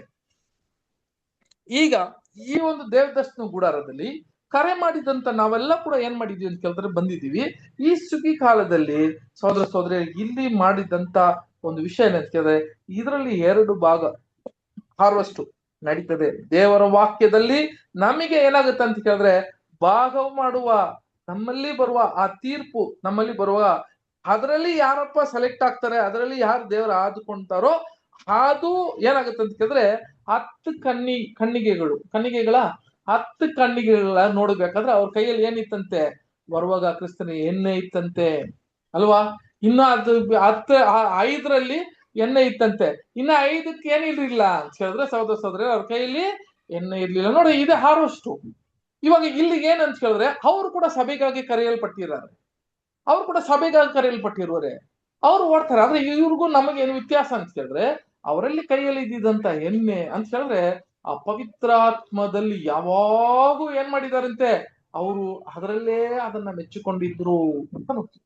ಇನ್ನ 5 ಯಾರಪ್ಪ ಅಂತ ಕೇಳಿದ್ರೆ ಅವರಲ್ಲಿ ಕೂಡ ಎಣ್ಣೆ ಇತ್ತು, ಆದ್ರೆ ಆ ಟೈಮಲ್ಲಿ ಕ್ರಿಸ್ತನ ಬರೋ ಟೈಮಲ್ಲಿ ಆತನಲ್ಲಿ ಇಲ್ದಿರೋ ಕಾರಣ ಬುದ್ಧಿ ಇಲ್ಲದ ಕನ್ನಿಗೆ ಅಂತ ಅಲ್ಲಿಗೆ ಆಗ್ತಾರೆ ಅಂತ ಹೇಳ್ತಾರೆ. ನೋಡಿ, ಇದೇ ಹಾರ್ವೆಸ್ಟ್, ಇದೇ ಸುಗ್ಗಿ ಇವಾಗ ನಡೀತಾ ಇರುವ ವಿಷಯ ಅಲ್ವಾ ಸಹೋದರ ಸಹೋದರಿಯರು. ನೋಡ್ಬೇಕಾದ್ರೆ ನಾವು ಈ ಲೋಕದಲ್ಲಿ ಇದ್ದು ಈ ದೇವರು ಪರಿಶುದ್ಧಾತ್ಮನ ಕೊಟ್ಟು ನಮಗೆ ಈ ಒಂದು ಪವಿತ್ರ ಆತ್ಮನ ಕೊಟ್ಟಿರುವ ವಿಷಯದಲ್ಲಿ ನಾವು ನೆಲೆಗೊಂಡಿರ್ತೀವ, ಇಲ್ಲ ಪವಿತ್ರ ಆತ್ಮನ ಹೊಂದಿಕೊಂಡಿದ್ದು ಇನ್ನ ಲೋಕದಲ್ಲೇ ನಾವು ಬಾಳ್ತಾ ಇದೀವ ಅಂತ ನಾವು ತೀರ್ಮಾನ ಮಾಡ್ಬೇಕು. ಹೌದು, ನಾವು ಕ್ರಿಸ್ತನಲ್ಲಿ ಬಾಧೆಯರಾಗಿದ್ದೀರಾ? ನಾವು ಹೌದು ಸಹೋದರರೇ, ನಾವು ನಮ್ಮ ಒಂದು ದಿನನಿತ್ಯ ನಾವು ನಮ್ಮ ಒಂದು ನಮ್ಮಲ್ಲಿ ಇದ್ದಿದ್ದಂತ ಎಣ್ಣೆ ಕಮ್ಮಿ ಆಗ್ತಾ ಆಗ್ತಾ ಆಗ್ತಾ ಆಗ್ತಾ ಏನಾಗುತ್ತೆ ರೀ, ಆ ಬೆಳಕು ಹಾರೋಗ್ತದೆ. ಎಸ್, ನಮ್ಮ ನಮ್ಮ ಜೀಲ್ ನೋಡ್ರಿ ಹೆಂಗಿತ್ತು ಮುಂಚೆ, ಇವಾಗ ಹೆಂಗಿದೆ ಅದನ್ನ ನೋಡ್ಬೇಕು. ಹಾಗಿರುವಾಗ ಈ ಎಕ್ಸ್ಟ್ರಾ ಪೀಸ್ ಅಂತ ಬರುವಾಗ ಇದೇನಪ್ಪ, ಇದು ಎಕ್ಸ್ಟ್ರಾ ಪೀಸ್ ಕರೆಕ್ಟ್ ಆಗಿ ಇರಬೇಕಾಗಿತ್ತಲ್ಲ, ಆದ್ರೆ ಒಂದು ಎಕ್ಸ್ಟ್ರಾ ಇರೋದ್ರಿಂದ ಇದು ನೆಲಕ್ಕೆ ಟಚ್ ಆಗ್ತದೆ, ಕೆಳಗೆ ಟಚ್ ಆಗ್ತದೆ. ಇನ್ನೊಂದು ದೇವದರ್ಶನ ಗುಡಾರದಲ್ಲಿ ಸರಿ ಸಮಾನವಾಗಿ ಇಲ್ದಿರಾ ಇನ್ನ ಸ್ವಲ್ಪ ಹೊರಗಡೆ ಬಂದಿರೋದು. ಇದು ಯಾರಪ್ಪ ಅಂತ ಕೇಳಿದ್ರೆ, ಈ ಲೋಕದಲ್ಲಿ ಸಹೋದರಿ ಇರುವಾಗ್ಲೇ ಈ ಸಭೆ ಜೊತೆಗೆ ಮಹಾ ಸಮೂಹ ಇದೆ, ಆದ್ರೆ ಅವರ ಲೋಕದ ಸಂಬಂಧಪಟ್ಟಿದ್ದಾರೆ ಅಂತ ಇದನ್ನ ತೋರಿಸ್ತದೆ, ಮೊದಲು ಇದು ತೋರಿಸ್ತದೆ ಅಂತ ನೋಡ್ತೀವಿ. ಹೌದು ಸಹೋದರಿ, ಈ ಎಕ್ಸ್ಟ್ರಾ ಪೀಸ್ ಅನ್ನೋದು ಇವ್ರು ಯಾರು ಅಂತ ಕೇಳಿದ್ರೆ, ಕ್ರಿಸ್ತನಲ್ಲಿ ನಾವೆಲ್ಲ ಕೂಡ ಕ್ರಿಸ್ತನಲ್ಲಿ ಇರ್ತೀವಿ, ಆದ್ರೆ ಯಾರಪ್ಪ ಮಹಾ ಸಮೂಹ ಅಂತ ಕೇಳಿದ್ರೆ, ಈ ಲೋಕದಲ್ಲಿ ನಾವು ಜಾಯಿಂಟ್ ಆಗಿರ್ತೀವಿ, ಸಂಬಂಧಪಟ್ಟುಕೊಂಡೇ ಇರ್ತೀವಿ, ಅದನ್ನ ತೋರಿಸ್ತಾ ಇದೆ. ಪರ್ಫೆಕ್ಷನ್ ತೋರಿಸ್ತಿಲ್ಲ ಇದು. ಅದು ಕೂಡ ಒಂದು ವಾಕ್ಯ ಏನ್ ಹೇಳ್ತಾರೆ ಅಂತ ಕೇಳಿದ್ರೆ, ಪ್ರಕಟಣೆ 3ನೇ ಅಧ್ಯಾಯ ನೋಡ್ರಿ, 3ನೇ ಅಧ್ಯಾಯ 11ನೇ ವಾಕ್ಯ, ಸ್ವಲ್ಪ ಬೇಗ ಓದಿ ಮುಗಿಸೋಣ. ಆತನು ಕೆಟ್ಟದನ್ನು ಬೇಡ ಒಳ್ಳೆಯದನ್ನೇ ಮಾಡಲಿ, ಸಮಾಧಾನವನ್ನು ಹಾರೈಸಿ ಅದಕ್ಕೋಸ್ಕರ ಪ್ರಯತ್ನ ಪಡಲಿ. ಸಿಸ್ಟರ್, ಪ್ರಕಟಣೆ 3ನೇ ಅಧ್ಯಾಯ 11ನೇ ವಾಕ್ಯ. ಸಾರಿ ಪೇತ್ರ.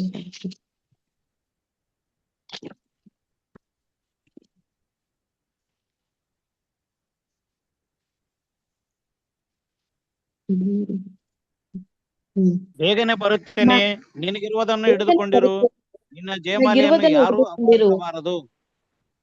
ನೋಡ್ರ, ಬೇಗನೆ ಬರ್ತೇನೆ, ನೀನ್ ಏನಂತ ಕೇಳಿದ್ರೆ, ಆ ಜೀವಮಾಲೆಯನ್ನು ಏನ್ ಮಾಡ್ಬಿಡ್ರಿ, ಯಾರನ್ನು ಅಪಹರಿಸಬಾರದು ಅಂತ ಇದೆ ನೋಡಿ. ಹಂಗಾದ್ರೆ ನಾವು ಆ ಜೀವಮಾಲೆ ನಮ್ಮ ಕೈಯಲ್ಲಿ ಕೊಟ್ಟಿದ್ದಾರೆ ಅಂತ ಅರ್ಥ. ವಾಗ್ದಾನ ನಾವು ಹೊಂದಿಕೊಂಡಿರೋದಲ್ಲ, ನಾವು ವಾಗ್ದಾನ ಕೊಟ್ಟಿದ್ದಾರೆ, ಆ ವಾಗ್ದಾನ ನಮ್ಮ ಕೈಯಲ್ಲಿದೆ. ಯಾರಿಗಲ್ಲ? ನಮ್ಮ ಜೊತೆಗೆ ಇರೋರು ಎಲ್ಲರಿಗೂ. ಅದರಲ್ಲಿ ಯಾರು ಮಹಾಸಮೂಹ, ಯಾರು ಲೋಕಕ್ಕೆ ಇಲ್ಲಿ ಬಾಧೆಯರಾಗಿರ್ತೀರಿ, ಯಾರು ಕ್ರಿಸ್ತನಲ್ಲಿ ಬಾಧೆಯರಾಗಿರ್ತೀರಿ ಅಂತ ನಮ್ಗೆ ಗೊತ್ತಿಲ್ಲ. ಆದ್ರೆ ನಮಗೆಲ್ಲ ವಾಗ್ದಾನ ಏನು? ನೀವು ನಿನ್ನ ಜಯಮಾಲೆ ಯಾರು ಅಪಹರಿಸಿದ್ದೀರಾ ನೋಡ್ಕೊಳ್ರಿ ಅಂತ ಹೇಳ್ತೀವಿ ಸಹೋದರಿ. ಹೀಗಿರುವಾಗ ಇದೊಂದು ವಾಗ್ದಾನ ನಮಗೆ ಕೊಟ್ಟಿರೋದು ನೋಡ್ತೀವಿ. ಅದಕ್ಕೆ ನಮಗೆ ಏನೇ ಹಿಂಸೆ ಕಷ್ಟ ಬಂದ್ರೆ ಕೂಡ ಕೊನೇ ತನಕ ನಾವು ಏನಾಗ್ಬೇಕು ಅಂತ ಹೇಳಿದ್ರೆ, ಹಿಂಸೆ ಕಷ್ಟದಲ್ಲಿ ಇರ್ಬೇಕು ಅಂತ ಕೂಡ ನೋಡ್ತೀವಿ. ಒಂದು ವಾಕ್ಯ ಕೂಡ ಓದೋಣ. ಪ್ರಕಟಣೆ 2ನೇ ಅಧ್ಯಾಯ 10ನೇ ವಾಕ್ಯ. 2 ಹೊತ್ತ ಬ್ರದರ್. ಹೌದು. ನಿನಗೆ ಸಂಭವಿಸುವುದಕ್ಕಿರುವ ಬಾಧೆಗಳಿಗೆ ಹೆದರಬೇಡ, ಇಗೋ ನೀವು ದುಷ್ಕರಣೆಗೆ ಒಳಗಾಗುವಂತೆ ಸೈತಾನನು ನಿಮ್ಮಲ್ಲಿ ಕೆಲವರನ್ನು ಸೆರೆಮನೆಯೊಳಗೆ ಹಾಕುವುದಕ್ಕಿದ್ದಾನೆ, ಮತ್ತು 10 ದಿವಸಗಳ ತನಕ ನಿಮಗೆ ಸಂಕಟ ಇರುವುದು. ನೀನು ಸಾಯಬೇಕಾದರೂ ನಂಬಿಗಸ್ತನಾಗಿರು, ನಾನು ನಿನಗೆ ಎಷ್ಟೇ ಹಿಂಸೆ ಕಷ್ಟ ಬಂದ್ರೆ ಕೂಡ ನಿನಗೆ ವಾಗ್ದಾನ ಏನಂತ ಕೇಳಿದ್ರೆ, ಸಾಯ ತನಕ ನೀನ್ ನಂಬಿಕೆಸ್ತನಾಗಿರು ಅಂತ ಹೇಳ್ತಾರೆ. ಏನಕ್ಕೆ ಅಂತ ಕೇಳಿದ್ರೆ, ಈ ಒಂದು ಹಿಂಸೆ ಕಷ್ಟ ಅಲ್ಲ ಕೊಡುವ ಮಹಿಮೆಗೆ ಏನಿಲ್ಲ ಅಂತೆ ಸಹೋದರರೇ. ಅದಕ್ಕೆ ಆ ಒಂದು ಈಡಾಗೋದಿಲ್ಲ ರೀ. ಆ ಬರುವ ಆ ಒಂದು ಮಹಿಮೆ ಇದಕ್ಕೆ ಈಡಾಗಲ್ಲ. ನಮಗ್ ಗೊತ್ತಾಗಲ್ಲ ಸಹೋದರಿ, ನಾವು ಹಿಂಗೆ ಬಾಳ್ತಾ ಇರೋ ವಿಷಯಗಳಲ್ಲಿ ನಾವ್ ಏನ್ ತಿಳ್ಕೊಂತೀವಿ ಅಂತ ಕೇಳಿದ್ರೆ, ಅಷ್ಟೊಂದು ದೊಡ್ಡದಾಗಿ ನಾವು ಕಾಣಲ್ಲ. ಆದ್ರೆ ಸ್ವಲ್ಪ ಹಿಂದೆ ತಿರ್ಗಿ ನೋಡ್ರಿ, ನಾವು ಒಂದು ಎಕ್ಸಾಂಪಲ್ ಹೇಳ್ತೀನಿ, ಒಂದು ಉದಾಹರಣೆಗೆ ಹೇಳ್ತಾ ಇದ್ದೀನಿ ಸಹೋದರರೇ. ನಾವು ಇದ್ದಿದ್ದಂತ 1985 1969 ನಾವು ಇದ್ದಿದ್ದಂತ ವಿಷಯಗಳ್ರಿ. ನಾವು ಹುಟ್ಟುವಾಗ ನನಗೆ ನಮ್ಮ ತಂದೆಗೆ ಒಂದು ಸೈಟ್ ಕೊಡ್ಸಿದ್ರಿ. ಆ ಸೈಟ್ ನ ಬೆಲೆ ಎಷ್ಟಿತ್ತು ಅಂತ ಕೇಳಿದ್ರೆ ₹200, ಓನ್ಲಿ 200 rupees ರೀ. ₹200 ಇತ್ತು. ಆ ಸೈಟ್ ಕೊಡುವಾಗ ನಮ್ಮ ತಂದೆ ಏನ್ ಮಾಡ್ಬಿಟ್ರು, ಇಲ್ಲೇ ಬೆಂಗಳೂರಲ್ಲೇ ಬೇಡ ಅನ್ಬಿಟ್ರು. ನನಗೆ ಬೇಡಪ್ಪ, ಆ ಸೈಟ್ ನನಗೆ ಬೇಡ ಅಂತ ಹೇಳ್ಬಿಟ್ಟು. ಸಹೋದರರೇ, ಅದು ಎಷ್ಟೇ ಹೇಳಿದ್ರು ಕೂಡ ನನಗೆ ಆ ಸೈಟ್ ಅಲ್ಲ, ₹200, ಬರೀ ₹200 ರೀ. ಸರಿ, ಆ ₹200 ಸೈಟ್ ಬೇಡ ಅಂತ ಬಿಟ್ಬಿಟ್ರು. ನಾವು ಉದಾಹರಣೆಗೆ ಹೇಳ್ತಾ ಇದ್ದೀನಿ, ಇದು ನಡೆದಿರೋ ವಿಷಯನೇ. ಆಮೇಲೆ ಸಹೋದರ ಸಹೋದರಿಯರೇ, ಆ 200 ರೂಪಾಯಿ ತಗೊಂಡಿರೋ ಹೋಗ್ದಿರೋ ಸೈಟ್ ಈಗ ಎಷ್ಟು ಅಂತ ಹೇಳಿದ್ರೆ 12 ಕೋಟಿ ರೀ. ಈಗ ನಾವು ನೋಡ್ತಾ ಇದ್ದೀವಿ, ದಿನ ನೋಡ್ತೀವಿ ಆ ಸೈಟ್ ನ. ನಮ್ ತಂದೆಗೆ ಬಂದಿರುವ ಆ ಸೈಟ್ ನ ದಿನ ನೋಡ್ತೀವಿ ನಾವು. ಆದ್ರೆ ಸಹೋದರ ಸಹೋದರಿಯರೇ, ಜಸ್ಟ್ ಇಮ್ಯಾಜಿನ್ ಮಾಡ್ರಿ, ಆವತ್ತು ನಮಗೆ ಸಿಕ್ಕಿರೋದು ಆ ಒಂದು ಸಿಕ್ತು, ನಮಗೆ 200 ರೂಪಾಯಿಗೆ ಸಿಕ್ತು, ನಾವು ಕೊಂಡ್ಕೊಂಡಿಲ್ಲ.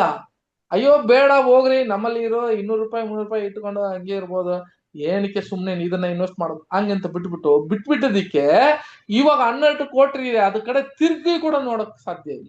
ಇದೇ ಒಂದು ವಿಷಯನೇ ನಮ್ಮಲ್ಲಿ ನಡೆಯೋದು. ಈಗ ಏನ್ ನಡೀತದ ಗೊತ್ತಾ, ನಾವು ಈ ಒಂದು ಮಹಿಮೆನ ಅಲಕ್ಷ್ಯ ಮಾಡ್ಬಿಟ್ಟು, ಅಯ್ಯೋ ಇವಾಗ ಏನ್ರಿ ಇದು ಸ್ವಲ್ಪ ಅಲ್ಲಿ ಸ್ವಲ್ಪ, ಈ ಕಾಲನ್ನ ಸ್ವಲ್ಪ ಇಡೋಣ, ಇಲ್ಲಿಗೆ ಸ್ವಲ್ಪ ಇಡೋಣ ಅಂತ ನಾವು ಇದೇ ತರ ನಾವು ಮಾಡ್ತಿದ್ರೆ ಒಂದು ದಿವಸ ಖಂಡಿತ ನಾವು ತಿರುಗಿ ನೋಡುವಾಗ ಇದನ್ನ ನಾವು ಕಳ್ಕೊಂಡಿರ್ತೀವಿ ಸಹೋದರರೇ. ಅವಾಗ ನಾವೇ ಮನಸ್ಸಿಟ್ರು ಕೂಡ ನಾವ್ ಏನ್ ಮಾಡಕ್ಕಾಗಲ್ಲ, ಮತ್ತೆ ಅದನ್ನ ಸಿಗೋದಿಕ್ಕೆ ವಾಕ್ಯ ಕೂಡ ಇದೆ, ಮತ್ತೆ ನೀವು ಅದನ್ನ ತಗೊಳ್ಬೇಕು ಅಂತ ಹೇಳಿದ್ರು ಕೂಡ ನಿನಗೆ ಆ ಒಂದು ಆಶೀರ್ವಾದ ಸಿಗೋದಿಕ್ಕೆ ಬಹಳ ಕಷ್ಟ ಅಂತ. ಆದ್ರಿಂದ ಸಹೋದರ ಸಹೋದರಿಯರೇ, ಕೊನೆಯವರೆಗೆ ನಾವು ನಂಬಿಕೆಸ್ಥರಾಗಿದ್ದು ಆ ಜಯಮಲನ್ನು ಪಡ್ಕೊಬೇಕು ಅಂತ ಹೇಳ್ತಾರೆ. ಸರಿ, ಕೊನೆಗೆ ಇಲ್ಲಿಗೆ ಮುಗಿಸೋಣ. ಏನಂತ ಹೇಳಿದ್ರೆ ಒಂದು ವಿಷಯ ಮಾತ್ರ ಹೇಳ್ಬಿಟ್ಟು ಮುಗಿಸೋಣ ಇಲ್ಲಿಗೆ. ಇಲ್ಲಿ ನೋಡ್ತಾ ಇರಿ, ಪಿಕ್ಚರ್ ನೋಡ್ತಾ ಇರಿ, ನಾನು ವಿಷಯ ಹೇಳ್ಬಿಡ್ತೀನಿ. ಈ ಪಿಕ್ಚರ್ ನಾನು ಹಾಕಿರುವ ಪಿಕ್ಚರ್ ಅಲ್ಲಿ ನೋಡ್ರಿ. ಏನಂತ ಕೇಳಿದ್ರೆ ಸಹೋದರ ಸಹೋದರಿಯರೇ, ಒಂದೊಂದು ಬಟ್ಟೆ ಬಂದು 4 ಆಗಿ ಇರ್ಬೇಕು, ಅದರ ಉದ್ದ ಎಷ್ಟು ಇರ್ಬೇಕು ಅಂತ ಕೇಳಿದ್ರೆ 30 ಆಗಿ ಇರ್ಬೇಕು ಅಂತ ಹೇಳಿದ್ರು. ಎಷ್ಟು ಪೀಸ್ ಮಾಡ್ಬೇಕು ಅಂತ ಹೇಳಿದ್ರೆ 11 ಪೀಸ್ ಮಾಡ್ಬೇಕು ಅಂತ ಹೇಳಿದ್ರು.